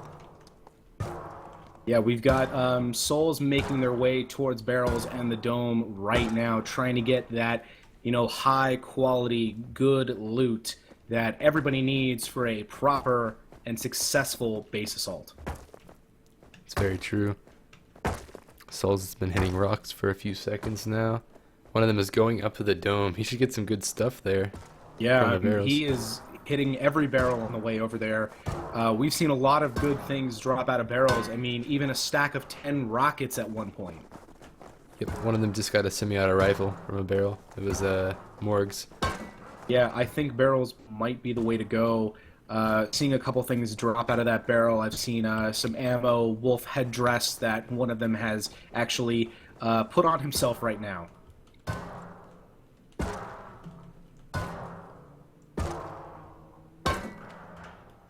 Definitely the way to go. They're getting tools on their own right now without even farming. Just hitting rocks. We've got another member of Team Panda at the dome here. 2 members of opposite teams scrambling to get all the barrels they can around the dome as fast as possible. And it seems like we've got a member of Team Souls actually starting to scale the dome to try to get the barrels inside of it. That's very smart. And the gun boxes. The gun boxes probably have very good stuff up there. I think something happened to Cannonball because he was killed by Tank Girl, one of the game admins. I'm pretty sure that was consensual. I'm pretty sure he's not supposed to be in here anymore. He probably just fell asleep and she finished him off. Right. He was left over from the last game. Yep. Right.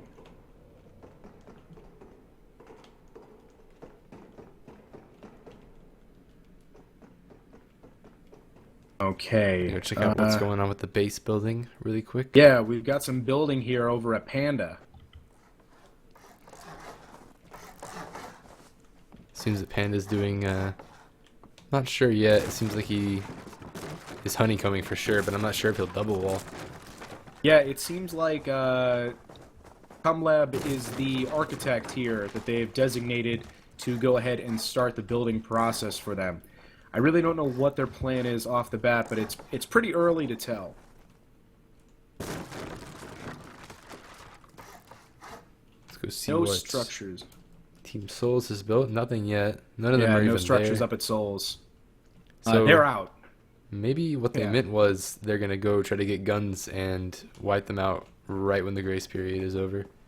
That might be a smart tactic, but you still need some kind of base. Yeah, that's true. They've divided in kind of two teams here on Team Souls. They've got 2 people up at barrels and the loot locations, and then 2 people out in the forest getting stone, wood, etc., everything that they would need. It's very smart. So they have 2 people doing everything they need at the same time. They do, but Panda is no stranger to this either. They also have people going for barrels at the dome as well. Basically, it's a race for the barrels out there. It's really awkward, though, with the grace period. If they both get, like, AKs, they can't shoot each other. They just have to look at each other. Yeah, they do. They kind of just have to wait it out. But building up some kind of base is a better move than just getting gear and waiting. That's a very risky maneuver, and if we do see that today, I will be very surprised. I was watching him scale the dome, but I seem to have lost him. Did he already scale the whole thing? He was inside last time I checked. He might have got what he needed and then left. I see some gun boxes up here still, is why I wonder. Oh well. The thing about the dome, though, is it takes time to get up there. You can get a lot of stuff, but it takes a lot of time to get up there, and then you have to worry about getting down as well without being wounded upon falling. Team Souls building the base. Souls himself upgrading, or not upgrading yet, but he's putting foundations. Yeah, planning it out, seeing what he wants to actually do here for a base structure. Someone asked if it's last man standing, do the banners no longer matter? No, the banners don't matter. Once the sudden death initiates, there are no respawns, and last man standing rules. Whoever is the team with people left is the winner. The banners do not matter at sudden death. But could you still just destroy the banner and it would still be over in that way? I believe so. I'm not sure. Yeah, me either. I know we should know that information, but that situation hasn't arisen yet because the only sudden death we've seen was when Team Spicy Boys was fighting off in their match. They got to sudden death, but they eliminated the rest of the team, Team Polo. So they did get to the banner, but they eliminated the team as well. So that situation hasn't arisen yet. I would imagine that it is the last team standing. Because they say last man standing rules, I believe that is what will occur. Some of them dropped a few syringes on the ground. They already have syringes. That's pretty nice. Yeah, Souls is going with a interesting sort of design here. I'm not really sure what they're doing. It's some kind of multi-leveled base going on. Well, it's gonna be double walled either way, but or maybe it's not. I'm not sure, but I don't know enough about building to talk about that. I shouldn't be like I'm the expert, but well, yeah, I mean. It seems like they're doing. There's definitely going to be double walling. I can see the triangles already in place, but I wonder what they're doing with this multi-level system they've got going on here. Yeah, I'm not really sure how that benefits them, but it might in some way. Yeah, I don't know. We'll have to see when they get to the end. Seems like the building at Panda has been completely revamped. Started from scratch pretty much. I don't know if they weren't happy with the design or thought something would be better than what they were going with as the resources are being handed off here to the lead architect, Cumbly.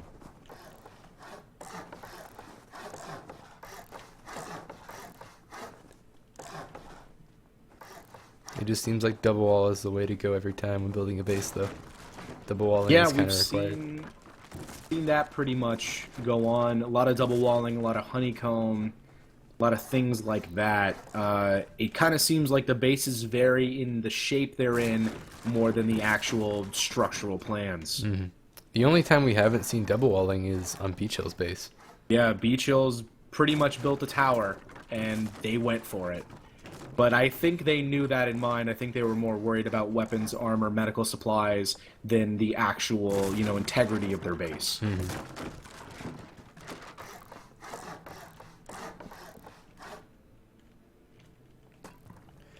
Stone being upgraded here. Salzy on Team Souls is putting boxes on the ground, storing some stuff away.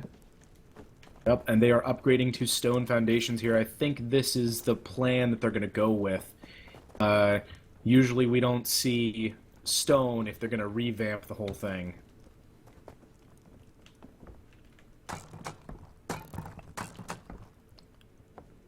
Still not sure what that multi-level thing is. They're demolishing some of it, though. Yeah, I'm really interested to see what their plan is here with these steps. I really want to know what they're going to do. They obviously have something in mind. I just don't know what. Yeah, I'm really interested. Maybe they're going to build a trap room. Maybe. We haven't seen a trap room yet, and that would be very exciting to see a trap room go underway. Trying to think of something they would do, but I'm not sure. I'm hoping for a trap room. I want to see some spike floors, maybe some, I don't know, some kind of fireplace trap. I'd love to see a trap room in this competition. That'd be great.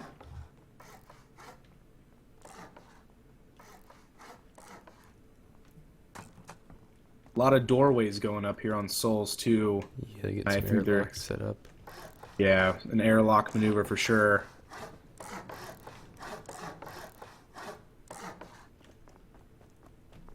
Go check on Panda's team, see what they're doing. They're just now getting the double wall layout of the foundations done, but they haven't upgraded anything yet. No upgrades yet. It just looks like they're going with, it looks more honeycomby to me than really anything. They're going with more of a traditional design here, that kind of circular interlocking triangles and squares.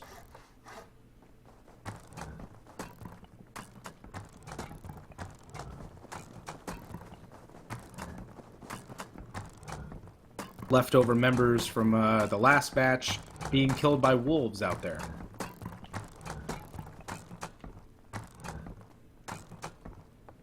All right, the stone foundations are going down on Team Panda here. I think they have the base of the design that they actually want to be completed.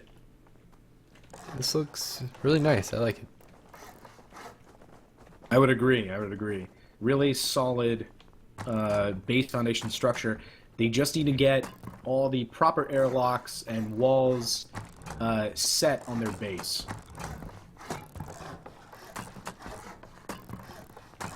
Also, double furnaces going off here for Team Panda in the back of the base. Well, double large furnaces. Now let's see if stuff starts spitting out as fast as it did last time. Yeah. See if we're gonna have crap loads of bags everywhere like we did last time. It seems like both teams are playing a little bit more conservative with the furnaces in the back of the base, trying to keep them away from the eyes of the other team.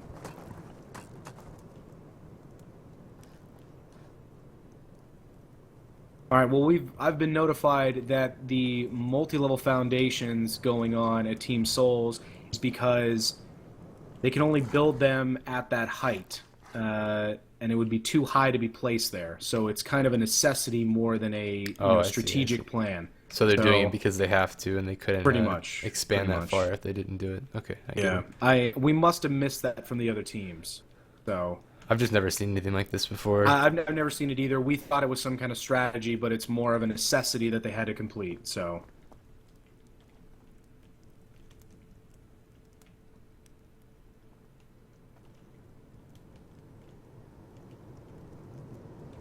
Team Souls has 2 furnaces down behind their base as well with boxes. Yes, they do. Both teams have these large furnaces in the back, I'd imagine they're smelting the metals that they need to get armored walls up as soon as possible, and any kind of other things they could possibly need, ammo, weapons, guns. These furnaces are critical to be ready for the upcoming raids when the PvP grace period begins. One thing I haven't seen this entire time is no one's been taking advantage of the loot spawns in this map. There's gun boxes strung out across this entire map, not just the dome.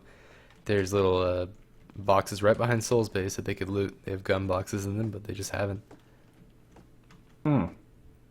Yeah, no one's gone for any of those crates. I've been notified, too, that the can't get to the top of the dome because the ladders aren't there that are necessary to get to the very top for some reason.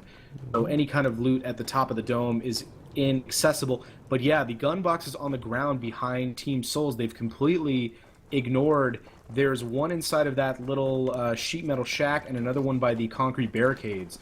I don't know if they just haven't noticed them or they're waiting until later. Well, they could farm those quite a bit. They respawn every few minutes. You could just keep grabbing them if they wanted to. But one of the Souls members, Salzy, has an AK right now next to one of the chests. So they already made an AK. Or got one from a barrel. Or found it, either way. Yeah. A lot of food going out here, a lot of production on both teams as the bases are coming closer to completion with every step. Armored doors are not allowed in the competition. That's correct, Bumbo? Nope, they are not allowed. Only sheet metal. Only sheet metal doors are allowed in this competition. We want quick and successful raids. Armored doors would take too long. Looks like Panda's just going out with a more traditional design here. Those interlocking spaces and triangles. Just, once again, hopefully they're going to be aware not to be trapped within those.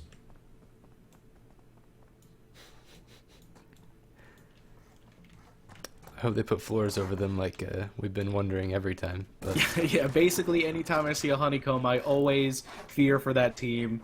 As we've seen it happen too many times in this competition, somebody lost and stuck inside of a honeycomb, looking up desperately as they know their fate is already been sealed.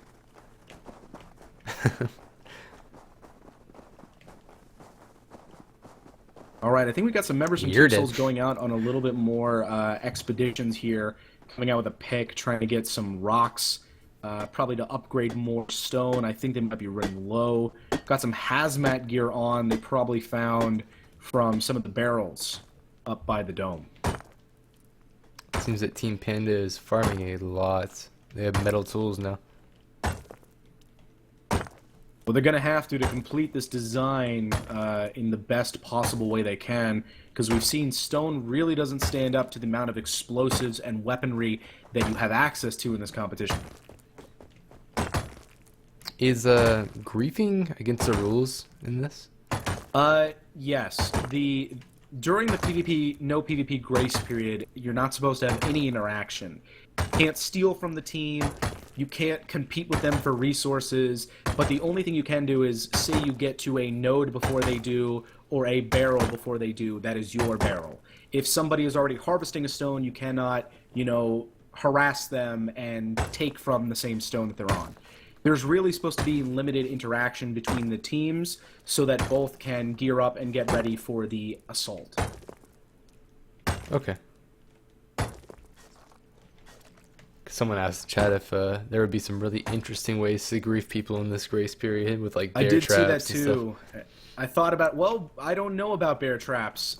We've seen people lay spike walls in bushes, but that was just before the PvP period was up, so I don't really know. I'd imagine you could place those things across no man's land, and if somebody fell into it, that would be a shame. Well, especially landmines, if you put them in the bushes around no man's land, that could be really interesting, but it seems to me that landmines don't really kill people if they're full health, so... Yeah, they'll just down them. Yeah. We've seen some landmines been used in the past competitions, but they've, backfired. On Team Keemstar, his own teammates were accidentally killing themselves on the landmines when they were being assaulted by Team Beach Hills. And that really messed them up, so... That did. That really hurt them. So, landmines are pretty risky. I would say the same with any kind of floor traps.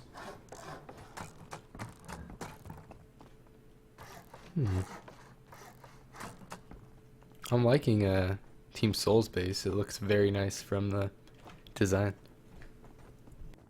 Yeah, they got a lot going on in this base with the double walling and the triangular connections here to stack those walls with as much resistance as possible.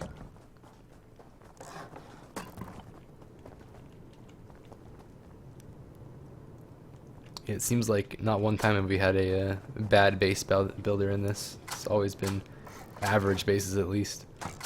Yeah, I think the person that they've assigned to build the base is pretty competent with structural knowledge and Rust, and definitely knows what they're doing. We haven't really seen any kind of amateur or foolish bases being built. They definitely do run out of time though near the end, especially with the more complicated bases that we've seen in past matches. Yeah, there's some stuff spilling out of their furnace right now. Very yeah, quickly. I see the bags trickling down as the furnaces are just continually smelting the resources that they need. Let's go over to Panda's base and check out what they're doing. They're finishing off the roof of their base right now, which is very good of them to do. Yeah, very smart tactic here.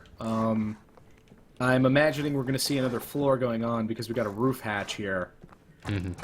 I wonder how tall they want to build this, though.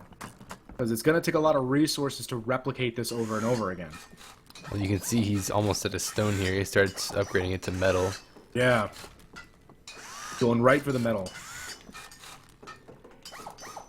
But I feel like there might be one or two more floors to this base, depending on how much they have. Yeah, it usually seems on the flat side that they're more inclined to build some kind of sniper floor to just at least get a line of sight, and we can see windows already going up for Team Panda, or Team Souls, excuse me. No, I was right the first time. Team Panda for the windows up here to try to get some kind of sniper floors up. Team Souls still doesn't have a second floor to their base, even though it kind of looks like they could because of the elevation, but they just don't yet. Yeah, nothing really happening. No progression happening on the base building just yet. I think they're running out of resources because they're scrambling to trade stone blocks right here.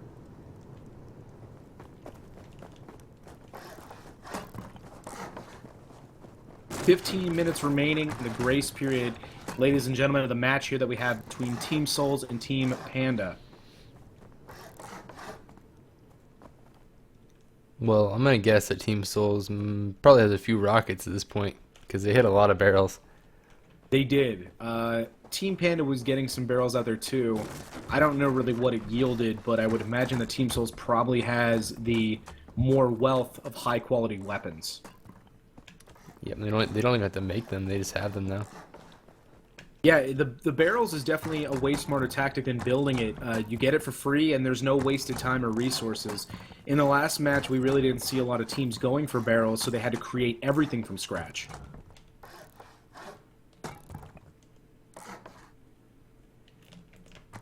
Team Panda is building the second floor of their base right now. Yep, we see some more windows going up, more walls, more double doorways here.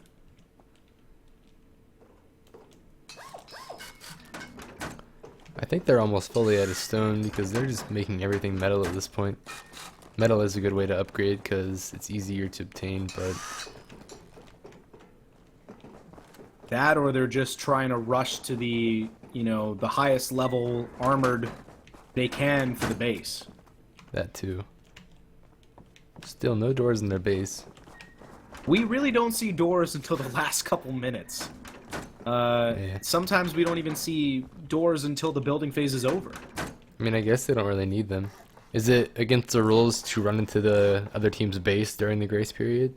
I would imagine so. If you can't steal resources, I would estimate that is also against the rules. Yeah, and if not, it should be because you could just see the layout before you even raid it. Like, that's pretty unfair. If you're just tuning in with us, we have less than 15 minutes left of the non-PvP grace period with Team Panda featuring June, Cumblay, Panda, and Wick versus Team Souls featuring Morgs, Salzy, Souls, and Strike Zero here in the last match of the quarterfinals of Team Rust Conquest.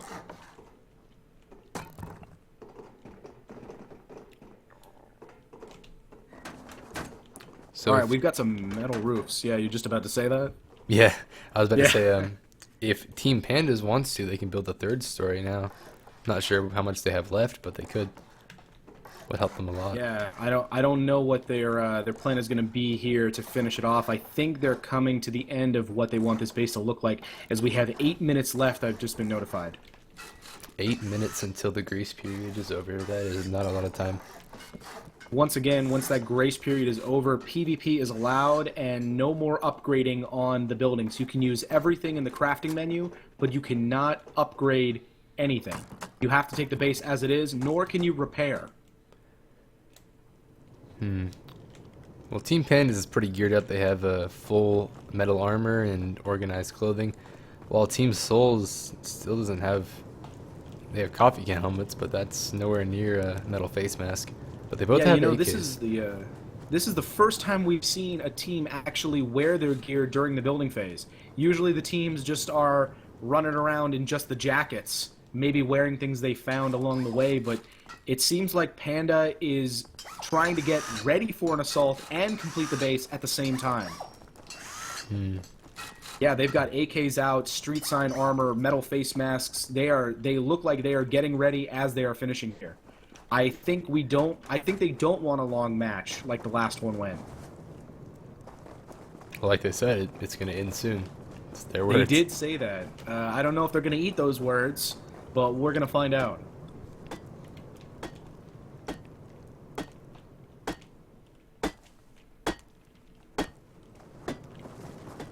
Just while we're waiting here for these buildings to get finished, we got someone asking if during the grace period you stand in the way so they can't build. I'd imagine that is also against the rules. You're really not supposed to interact with the other team. We have seen some trash talking. We have seen some signs trying to, throw some dust in the eye of the other team, but I really don't think you're supposed to intentionally grief them. As fun as that may be, I don't think it's allowed. I would find it entertaining, but I'd imagine that's a DQ, or at least that team member guilty would be put in the punishment box. We do have a punishment box that you built, I believe, Bumbo, right? I kind of want to show it off, but I don't want to Oh.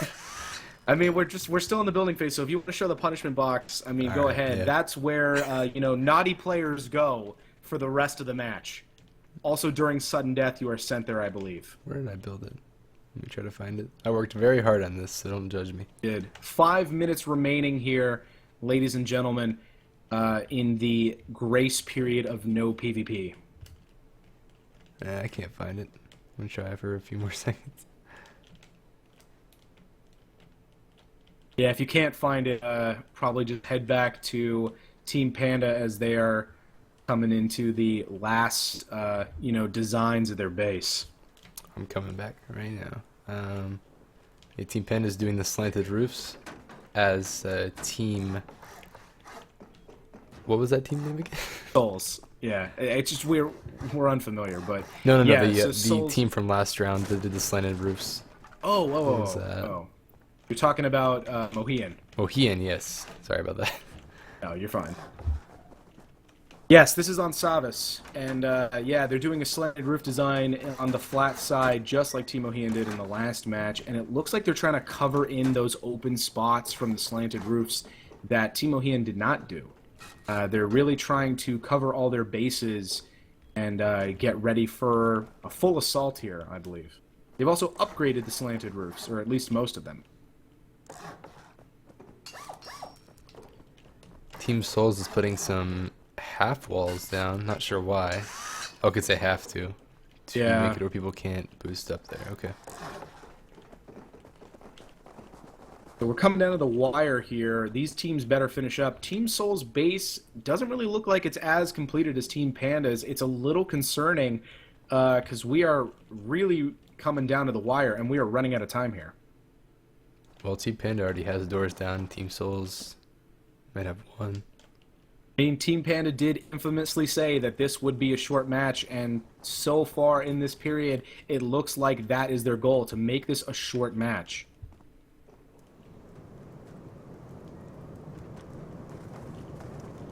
Three minutes left of the no PvP grace period, and, weapons will be ready to go. I think they're going to try something right when the grace period opens, and that's going to be great. I think they're ready. I think they're ready for it. There's a lot of gear sharing going on here. I believe that they're getting ready as best they can. I mean, they are armed and ready. I mean, it's such a compact base. Like, there's a lot of free room, but it's still compact, and that must give them enough time to make explosives in the same time they build. Yeah, I would agree with that statement here. As Soul's base, we really haven't seen any more progress here. Less than 3 minutes left in the grace period, and they still got thatch walls up here, or twig walls. That might be a problem, because... Yeah, and no doors. You can boost from that foundation stair if they break that. And I don't see any doors or really anything here. This is a little unnerving. Well, one door going up here for the first time, with a code lock on it for Team Souls on the outside. Okay, at least they have a door, but they need to put doors in every one of those airlocks as soon as they can. Oh, they are. He's putting all the doors down now. All right, 2 minutes left here, ladies and gentlemen. As a horse has come out to the back of Team Souls, immediately murdered on the spot. With apologies to Shadowfrax, I'm sorry you have to see this. Seems like they looted those gun boxes that I was talking about, so... Oh, they got to them. Yes, they did. And it seems like some of Team Souls is putting on some custom gear here. Some of those checkered pink and black shirts from the Rust store. The missing texture ones? Yes, the missing texture. That I was trying to search for the words, but I couldn't find them. Very nice, very nice. All right, Team Panda got doors and 1 minute locks remaining. on. 1 minute remaining. Please remember that you will not be allowed to build or upgrade. All right, you guys heard it there. This is the last minute of the grace period. Souls better have a game plan and upgrade as fast as possible here. Well, because they've got less than a minute to get everything done that they need, and this base is very exposed. Maybe Souls is just going to go in for Please the stop raid. crafting, building. Sorry, you can't craft. Please stop building and upgrading. No more upgrading. Okay, That's looks it. like... Yep, go on. Soul's base has to be taken as is, ladies and gentlemen. There is no more upgrading left. Wow. Soul's base is not completed. I will tell you that much, as the PvP time is allotted, and we are in full combat right now. I'm really, really curious to see what Panda's going to do. I already hear some gunfire, but it was used on the board. Seems that Salzy is trying to scout out their base now that he can with his scoped bolts. Let's see what they're doing. We got the 4 gentlemen of Team Panda going through loot boxes, getting everything they need. Full armor on every person. They have bolt actions, AKs, getting ready to go here, wearing matching uniforms. Already taking pot shots from the sniper floor of Team Panda.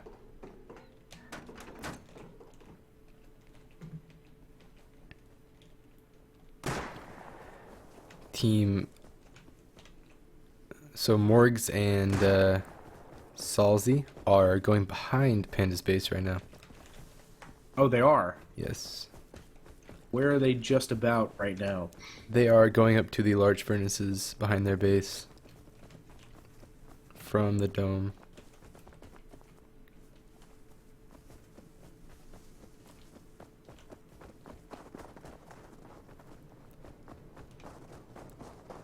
They could be making a mistake right here. Yeah, we'll see this go underway. They're looting their furnaces right now.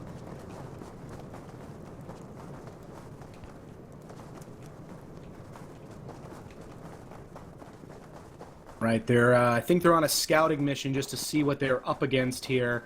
Not really even crouching upon entry, so I would imagine that the members of Team Panda are gonna hear the footsteps.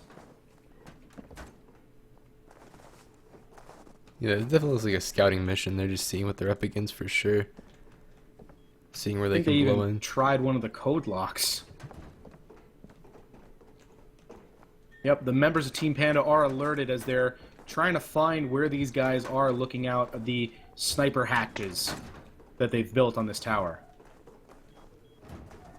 Peeking through their metal embrasures, putting the ladder hatch down because you can't shoot through a ladder hatch. Yeah, at least using it's that not as very cover easy. was pretty smart. Ooh, a lot of fire on that one guy in the Team Panda, and already Salzy shot in the neck by Panda from a pistol right from the doorway. Only one left behind the rock there with a bolt. Oh my god, and from the forest, Cumbly was shot by Morgs with a bolt action, 39 meters away. Wow.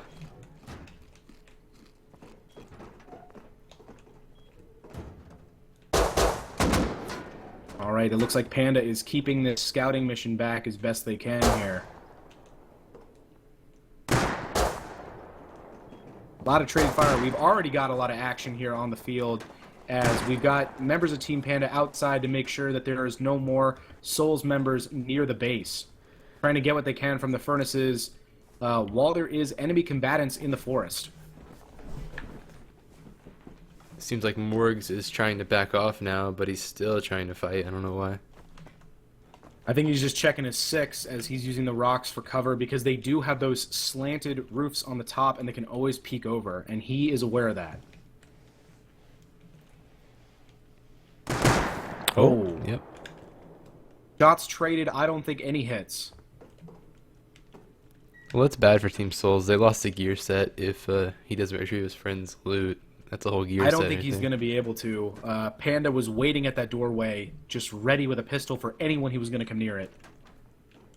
Why is your gun FOV so weird? It's not FOV, it's like a debug camera. See?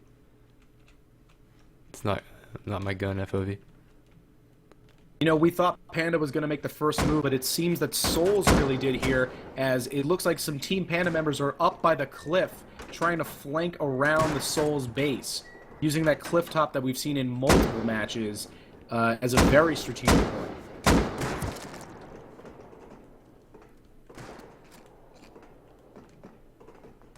Morgs is under fire from 2 locations now, being pinned down on that rock face. He's trying to zigzag, but he's not doing much of it. Oh, he just got And he headshotted. just got shot in the head by Panda by a bolt action 128 meters away. But Panda is now in close combat on the cliff here with somebody. Panda is down and wounded. That is a Killed as the bummer. members of Team Souls with some counterattack on those cliffs there. One thing that I'm seeing is they're not really worried about looting the bodies. It seems like they have more than enough to just not even care about the bodies. Yeah, neither team has cared about looting the bodies, to be honest. I think both teams were just on scouting missions to see what they could find out before, gearing up for a raid. But we have seen a lot more action off the bat here than the last game, which is very good.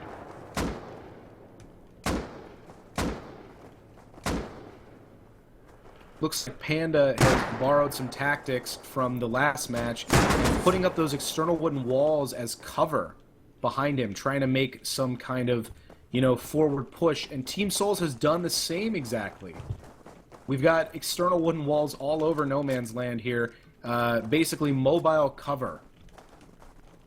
It's a very good tactic since they're so cheap. Only 1,500 wood.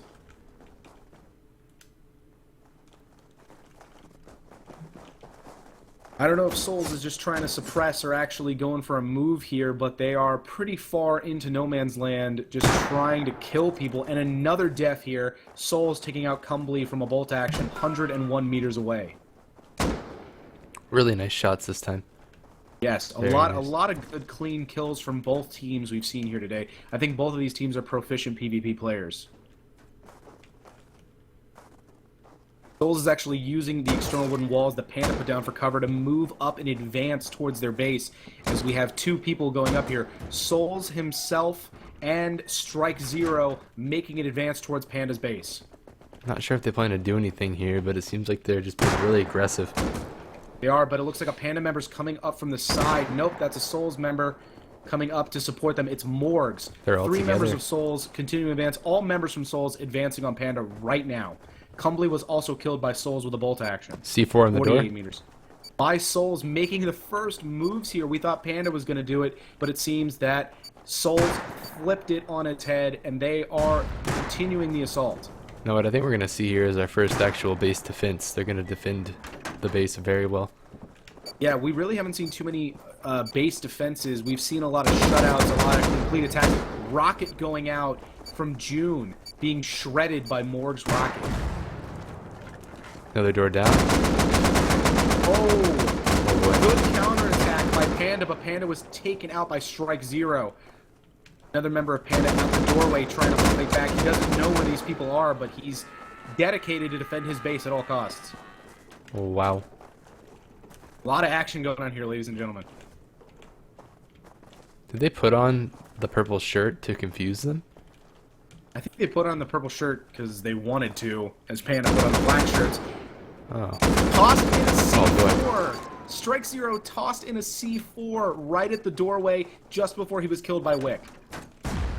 C4 blew up another doorway. 3 doors have been destroyed in Panda's base. I think they missed the third C4, man. There's only 2 doors and one of them is fine. I think they missed it when they died or something. That's bad. Wick trying to loot a member of the Souls team's body in front of him, taken out by Souls in the open. Souls is continuing this assault, coming back as nakeds with body armor and weapons. They're not going to give up too easy on this raid. They've already put C4 into it. And Panda's making good use of those ladders, that hatch ladder, to use as defense. But they are being taken out systematically by Strike Zero and Souls, trying to keep them locked in that base as well as they can. Yeah, it seems like he's dead. With the ladder hatch up, I mean, they can boost up the ladder hatch and get to the top of the base right now if they do it. I don't really know if that's something that they're trying to accomplish, but it is a window of opportunity for them if they can get to it. Souls just taken out by Salzy here.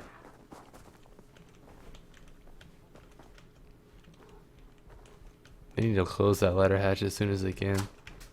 There's also a bear on the field, which is something of concern, right near the base during the assault, and an airdrop has just landed right in front of the Panda base. A lot of stuff going on right now. There is The question a lot. is, are they going to get back in time before they lose their C4, or Well, Salzy is trying to continue the assault, putting more C4 on the inner doors of Panda here.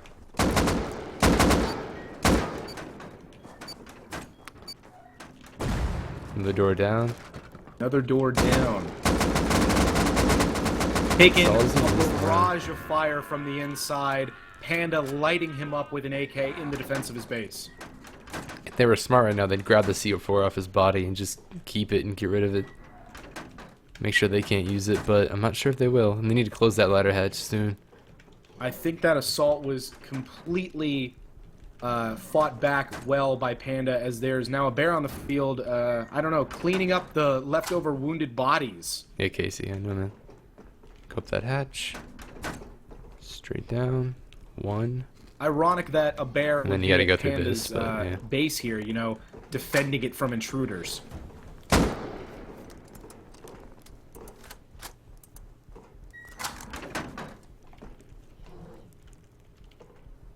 There's a bear roaming around outside attacking an invisible person. I think it's attacking an admin.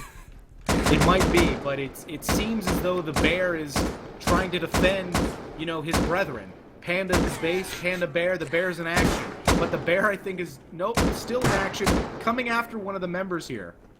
Oh, no. Oh, no. Oh, God, right behind him. It hasn't noticed him. He's I don't know what the looking at bear him. is. He's using the bear as cover, it seems. Smart, smart. Oh, and he's down. And not murdered by the wildlife, but murdered by bullets. As one of the members of Team Panda's fighting the bear now. Panda Bear's in himself. full pursuit. Panda kills his own brother. Yeah, the pandas don't need him. That's what they said, as the bear came after them directly. They have a flamethrower now. Not really sure. Oh, yeah. The point of that. Flamethrower on the field here from Team Souls, coming to make another advance here towards the inside of Panda's base, setting it ablaze. They're trying to make it to where they can't go out of the doors to them, but it's not going to prevent them that badly.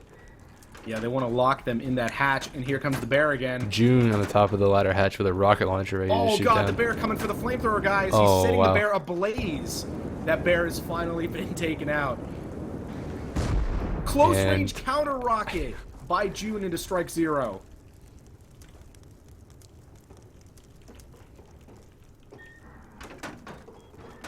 We've got Souls here, healing up, trying to get what he can, holding the forward position for his base, trying to keep this assault alive as Souls continues to wear down Panda's base. This would be a perfect time for them to counter attack them, because they're all confused and they're gearing up right now to come back, but they're losing their gear and they're vulnerable right now. I would agree, but the thing about Panda is they only have one way in and out of that base, and right now it's on fire.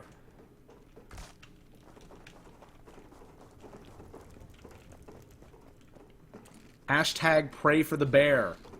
Going up here, ladies and gentlemen, as the probably most valiant combatant here was killed by a flamethrower. Dicks out for Rest in Bear and Bay. peace. Dicks out for Bear and Harambe. Pour some out if you're at home, ladies and gentlemen. It's been a sad day for bear lovers everywhere, and horse lovers, as we've seen a lot of atrocities committed to the wildlife. Panda now wearing the purple shirt of the other team as sort of a trophy. That, or he's trying to confuse them. During the heat of battle, you know, if you're accustomed to a color and you see it, it could be confusing. We also have some members of Team Panda trying to loot the flaming bodies, but getting hurt in the process. They got another door on, though. They got two more doors on, so... Panda re-putting on doors during the battle here. You can't repair. You can only use the crafting menu. I believe that's allowed. Got some members of Team Panda cleaning up the bodies around the base here, trying to get what they can. Going inside the flaming entrance of the base once more. 15 minutes remaining here, ladies and gentlemen. In the match, we've seen a valiant assault by Souls on Panda, but Panda recovered very quickly and fended them off. I'd imagine that Souls is trying to go for another assault. The thing about Souls is I think they're so hard on the offensive because their base never got completed during the grace period. Yeah, they're probably very worried about getting raided now because they're vulnerable. They need to take the other team out before they come over here.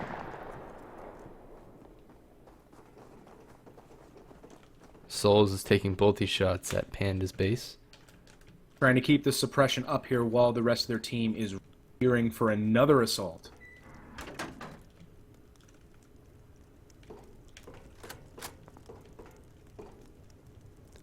I feel like June should go attack now because, like I said, the other team is really vulnerable and they just got some C4 from them, maybe.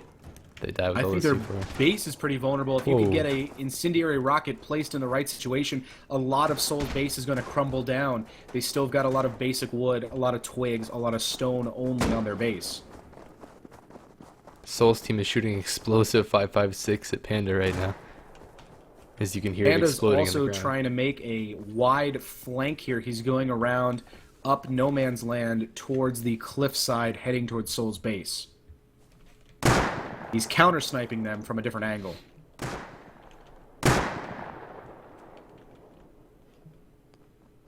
Panda has just taken out Strike Zero from long range with a bolt action, 86 meters away.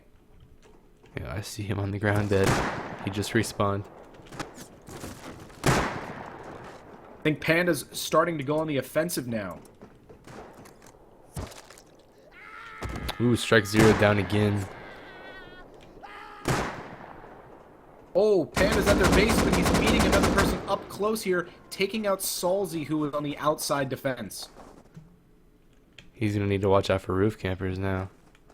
He's healing himself up, and he is making the first assault on the Soul's base here. Panda, lone man out here attacking, but he's got some backup, it seems, as the rest of Team Panda is now on the cliff face. Wick from atop, shooting down raining bullets, covering Panda, as Panda is making his approach right now to Soul's base on the outer walls. Morgs is hiding behind the large furnaces behind the base. Panda's right up against their walls, man. They can boost up. Yeah, I think that's what they're going to try to do, as Cumbly is here now, healing each other up and getting ready for the attack. Oh, they're going. Yep, they're going for a boost. They're getting pushed. They're getting pushed. They're getting, oh, but an attack from the side! Panda was And he's taken dead. out by Morgs. Boost is unsuccessful.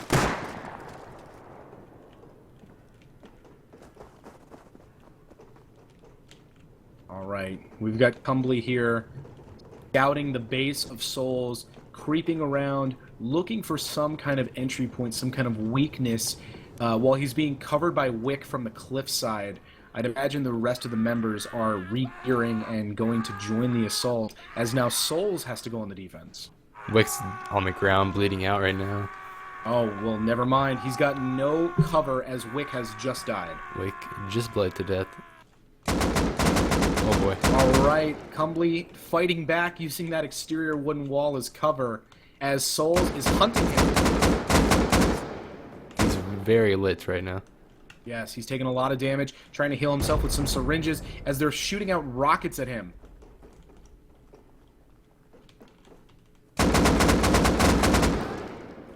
He's in a bad way right now. I think he is very low health.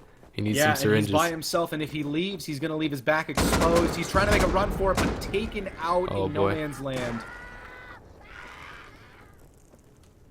It looks like there was a counter-sniping, though, that went on during that, as a member of Team Souls was taken out as well on the top of their base. This round is looking pretty interesting. There's a lot of back and forth going on here. already.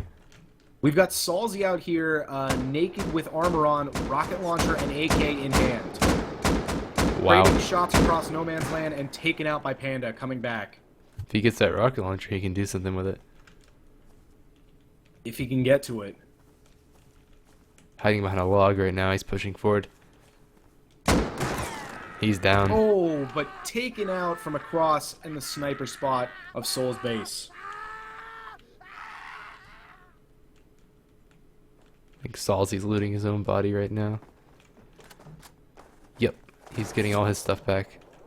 But he might get killed by the bolty guys. Yeah, Panda is watching him from the top of their base. I think they are trying to recuperate and regather everything they can, as another member of Panda was just taken out on the rooftop. He's being helped out by June right now. I think he F1 killed. Humbly did take himself out, but you know, it's in the base. You don't have too much to worry about. I think Panda's really trying to gather themselves here and prepare for another assault, while Souls is trying to get as much loot as they can. Wow. Taken out, Souls sniping June 147 meters away. Very nice shot. 10 minutes left here in the match, ladies and gentlemen, before we get to sudden death. There's been a lot of back and forth in this match. I really wonder who is going to make the successful assault here, or we will go to a sudden death round, excuse me.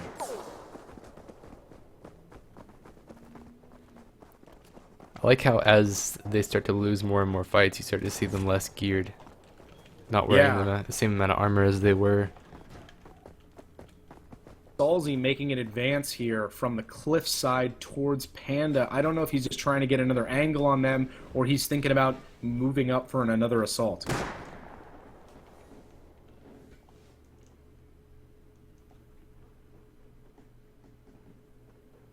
Salzy making a beeline here towards those extended wooden walls, exterior wooden walls, excuse me, to use as some cover while he assaults Panda.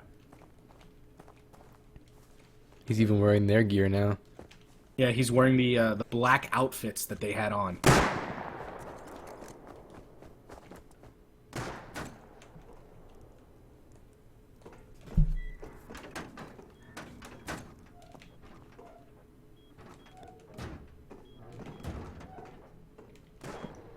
Panda's pushing out of his base with a P2. No armor, though. Well, Salzy's is out there in the woods. Yeah, he's in just basic cloth gear and a pistol. I think he's just trying to take Salzy's out as he is running around just with this pistol through the brush, hunting Salzy. I mean, it's very likely that he could get him if he gets a lucky headshot. Ooh. Some shots traded here as I think Panda took a bullet. They're about to engage. Salzy moving into the brush, trying to get some cover. I don't think Panda knows where he is. I think he lost sight of him, as two members of Team Panda in cloth gear are actually moving towards the dome. I think they're looking for some last-minute weapons. Salzy's pushing back towards his base. Let me go see what Panda's doing. And they're still looking for him. They're looking in odd directions. Yeah, I think they lost sight of him as they're near the dome now, out here, just pistols and cloth gear. I don't know if they're going to use this opportunity to basically open up some barrels and try to get some last-minute supplies. If they're really that low on supplies, then that's not good.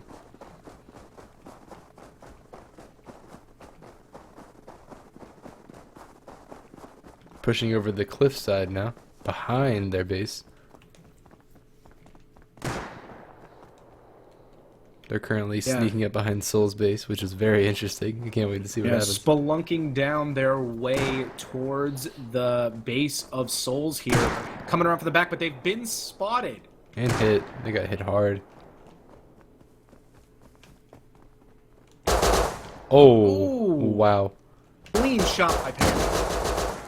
Another member of Souls down. Panda's taking some hits, though. He's trying to use those furnaces as cover here. Again, another one down. Wow, Panda is just running a rampage on here, being backed up by Wick as they are making an assault from the back of Soul's base. That's how good the P2 is. It's very good. And they are pretty geared up now as they've taken the gear from the leftover members. They need to boost now that... Wait, what? Just an explosion at Soul's base. I don't know exactly what's happening. I think more members from Panda are here. Panda running a train here, just on a rampage, killing all these members. C4 on the door of Soul's base for the first time. Explosives at Soul's base. Morgs has killed one of their group members. Morgs taking out Panda. Wick taking out Morgs. C4 going off at the base. They're trying to stop this raid, but they're getting really hurt. A lot going on here. Strike Zeros killing Souls. Or Souls killing Strike Zeros by accident. Oh no, that's not good. Friendly fire. He needs to keep throwing C4 through those doors. Yeah, Wick is at the base, but I don't think he has the C4 or knows where it is, because he's just run into another member and taken out Souls. Oh my god, Wick is crazy with that P2. Yeah, Wick and Panda have been both going on rampages here at the base, killing Souls members left and right with their P2s. I think Wick might have the C4. He is. Grenades. He's planning. Oh, he's got F1 no. grenades. He messed up that grenade. It was a misfire. He just killed himself with a grenade. With the F1 grenade. Oh no. Too close. 5 minutes remaining in the match here, ladies All and of gentlemen. those headshots with the P2, he killed himself with a grenade. What a way to go. Oh boy. What a way to go. Someone said fumble. That was a fumble indeed. Oh man.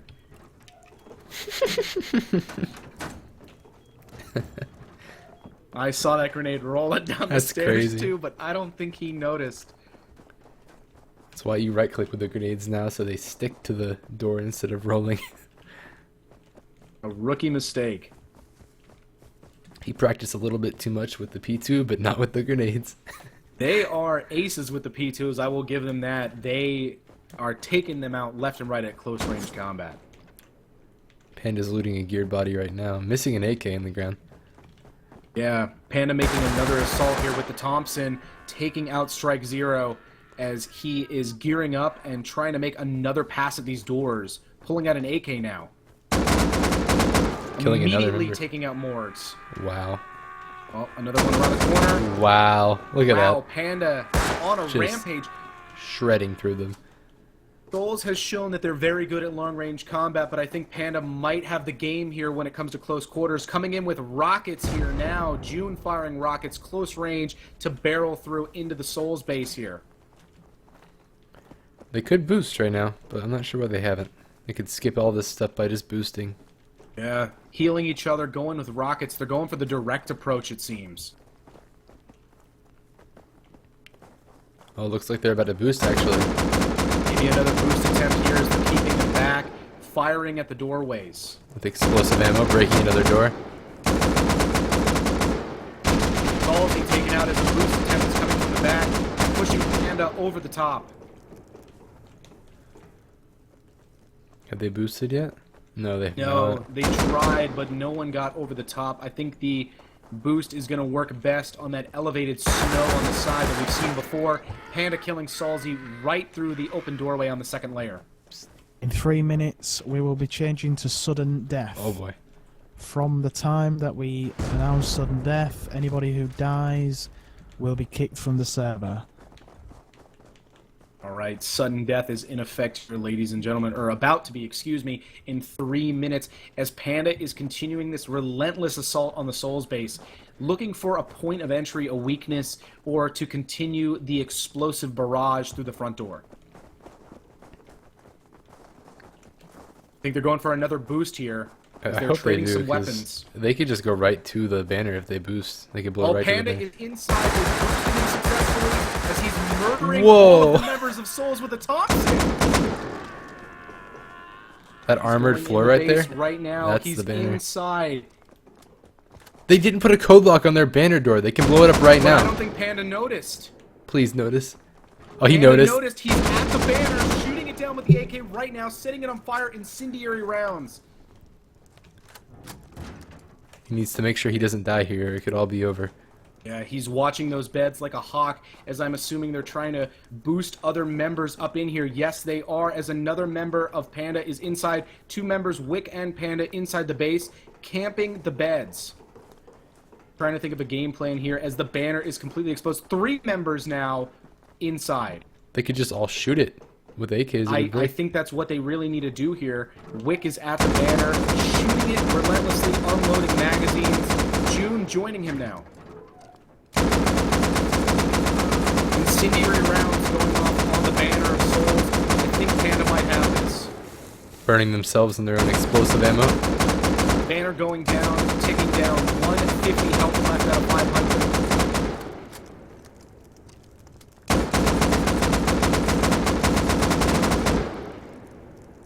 What's it at now? We've got 90 health left. Panda still shredding Oh, at they're the gonna banner, pulling out a rocket. finish it. June's gonna go for it. Close range rocket. Wick's about to get out of there. Do it. Oh, One for the beautiful. team and won it for Panda. The banner has been destroyed. Team Panda is going to the finals.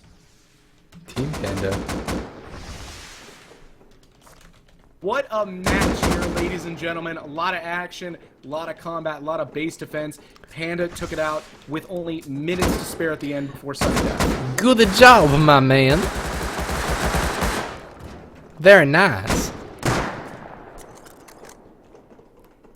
All right, I think we're gonna check in with the teams here as the match has ended and Panda has won over Team Souls. Let's go to Panda first since they're the winners. Will do. User switched. Hello, gentlemen. Hello. Congratulations on your victory. That was a pretty valiant assault, June. Sacrificing your own life in the greater good, taking down that banner, doing what you had. That's just the Sun Devil way. Come on. Congratulations, gentlemen. How are you feeling after coming off a hard win like that? A lot of back and forth attacks. That was so much fun. That was actually, yeah. I just like to say thank you for putting this all together. This has been an amazing experience. And I was like, win or lose, that was a very, very good match. I give it so much fun. Yeah. There was a lot of back and forth there, boys. With C4, I wasn't ready for that. I know. Because our original plan was to rest them with P2s and cut off their supply, and then we weren't ready. So, we were kind of worried there, but we managed to get a couple crucial picks. Dang it, now we we have to go against Beach Hills. Yeah, and Scudpunk's team, they're all really good too. Yeah. But, you guys seem to be pretty good with guns, so you should be good. Hey, no, what's that practice, dude? Yeah. Oh no. Practice makes perfect, as they say here. Team Panda, congratulations once again on your victory going to the next round of this tournament. Thank you. Thank you. Thank you. Congrats, guys. See you. User channel changed. Gentlemen of Team Souls, you put up a valiant defense in a pretty hard first assault. Team Panda did have it over. I would like to say you guys put in a great effort. Anything you feeling at the end here? Any thoughts? Any concerns? Fuck bears, man. Yeah, the bear. Just fuck bears. That bear did. That bear changed it, man. Yeah, the bear was a game changer. I didn't expect Pandas to really pull out a bear there in the base defense. Ripped it out. Fucking hell. But you boys put up a valiant attack. That first assault was pretty great, and you had a lot of really good base defense. I think the thing that really hindered you, though, was the non-completion of the base and those boostable areas. Yeah. Well, I was unable to build the base properly because of the it seemed the flag foundation was placed extremely high, and I could not build the base design I wanted to build, so I had to sort of bodge it. Yeah, we did notice you had some elevation errors there. We noticed in the beginning. We thought you were doing something, but somebody pointed out it was necessity, and that kind of hindered you guys. Yeah, if I could have built it properly a bit quicker, we'd have probably got the base finished there. Maybe got some more meds, because that's what we struggled. We had no cloth. Couldn't do anything with no cloth. We're spawning with just 20 health and trying to jump there and kill people. Yeah. Me and Salzy, we rushed in, we got a couple early kills, and we're like, yeah, sweet, and then all of a sudden, we just get mauled in the back by a bear. We had some team killing issues as well. Oh yeah, definitely. Yeah, I mean, Did we? Next we were all naked. Keep Salzy, man. They had some of that too. I mean, Wick accidentally lobbed a grenade near his feet and killed himself right at your doorway. Lol. So there was some mishaps on either side. Yeah, that was a good fight. Though. I think we went pretty. I think it was a good intense fight. It was enjoyable, wasn't it? Yeah. Yeah, I think you guys put up a great fight. They were expecting a quick win, and you held them to literally the last few minutes. Yeah, the only issue I can see is obviously I think we had a bit of delay as well with the lag. Like they're an NA team on an NA server. Yeah. So it was speeding like we'd go around the corner and we're all of a sudden dead, and then we'd see them running around. Yeah, it was sort of like they had the upper hand shooting us first. Like I could not get shots out first, even though he's running around the corner at me, I'm insta dead. So wow. Well, just the P2 in general is just really OP right now, and that it is strong, that a lot. But yeah, I just found that we was always second to shoot, just because you don't see them, and then they're really dead. It's just like they get a couple of shots off, they've already got 10 off. That was a good game though. Yeah, you guys did really well. I enjoyed it.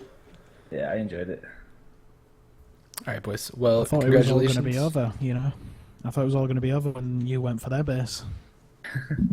Yeah, so did we, to be fair. Yeah, we thought, we get the upper hand. We got the C4, rockets. The first box I opened had 7 rockets and a rocket launcher. So, that was an extremely good start. And then I think we had about 10 C4 between us as well. Yeah. And then I managed to pull off the first couple of early kills on them on the top as well. Well, boys, that was entertaining one we've done. That's what we aim for. Make it entertaining. You guys definitely put on a great match today. I'll have to say that. Thanks for competing. You guys put out a great effort. Good defense, good assault. What the fuck is this? We're doing an interview, T-Boss. What the fuck are you doing? Sorry. Anyways, fair play to them. congratulations, They did gentlemen, and great match. Yeah, congratulations User to left your Pandaman. channel. See you guys later. Good sportsmanship here. Channel switched. User joined your channel. All right, I think that's it for this round of Rust Team Conquest. The final teams here are going to be Team Beach Hills, Team Scudpunk, aka the Spicy Boys, Team Panda, and Team Cannonball are going to the finals. So, once again, I'm Argyle Alligator. You can follow me at Argyle Alligator on Twitter, and my YouTube is Argyle Alligator as well. I'm joined here by Bumbo, if you want to drop your plugs. Just at Bumbo Gaming and Bumbo Gaming on YouTube. So, thank you guys for watching. I hope you enjoyed today, and tune in. What day is it next week?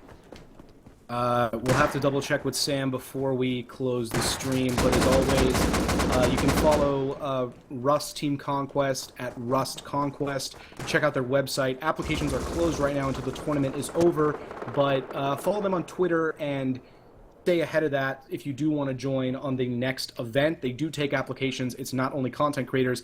As we've seen today, these were application teams. People are requesting I show the timeout check since I couldn't find it. I found it! Alright, here it is. Oh, it's next weekend, I'm being told, is the finals match. Let me double check real quick with something. User left your channel.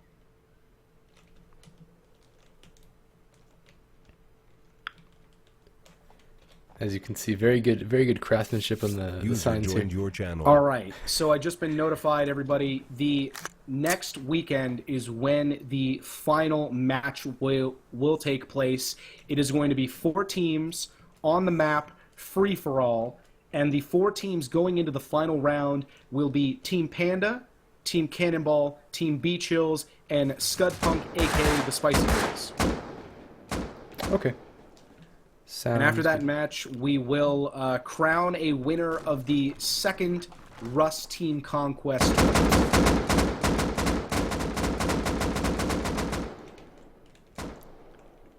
Okay, that sounds great. So do you want to wrap up the stream here? Yeah, let's wrap it up. Thanks everybody for watching. We had a great couple matches. If you want to watch these matches again, check out the VODs on this Twitch channel. Rust Conquest will have the full VODs on their YouTube as well. I will also be uploading things to my YouTube, youtube.com/ArgyleAlligator, of the commentary of me and Bumbo, and through my point of view, because I was watching this as well. As always, guys, thank you again, and we'll see you next weekend for the finals match when 4 teams face it off for winner take all. Alright guys, thank you for watching. We'll see you in the next one.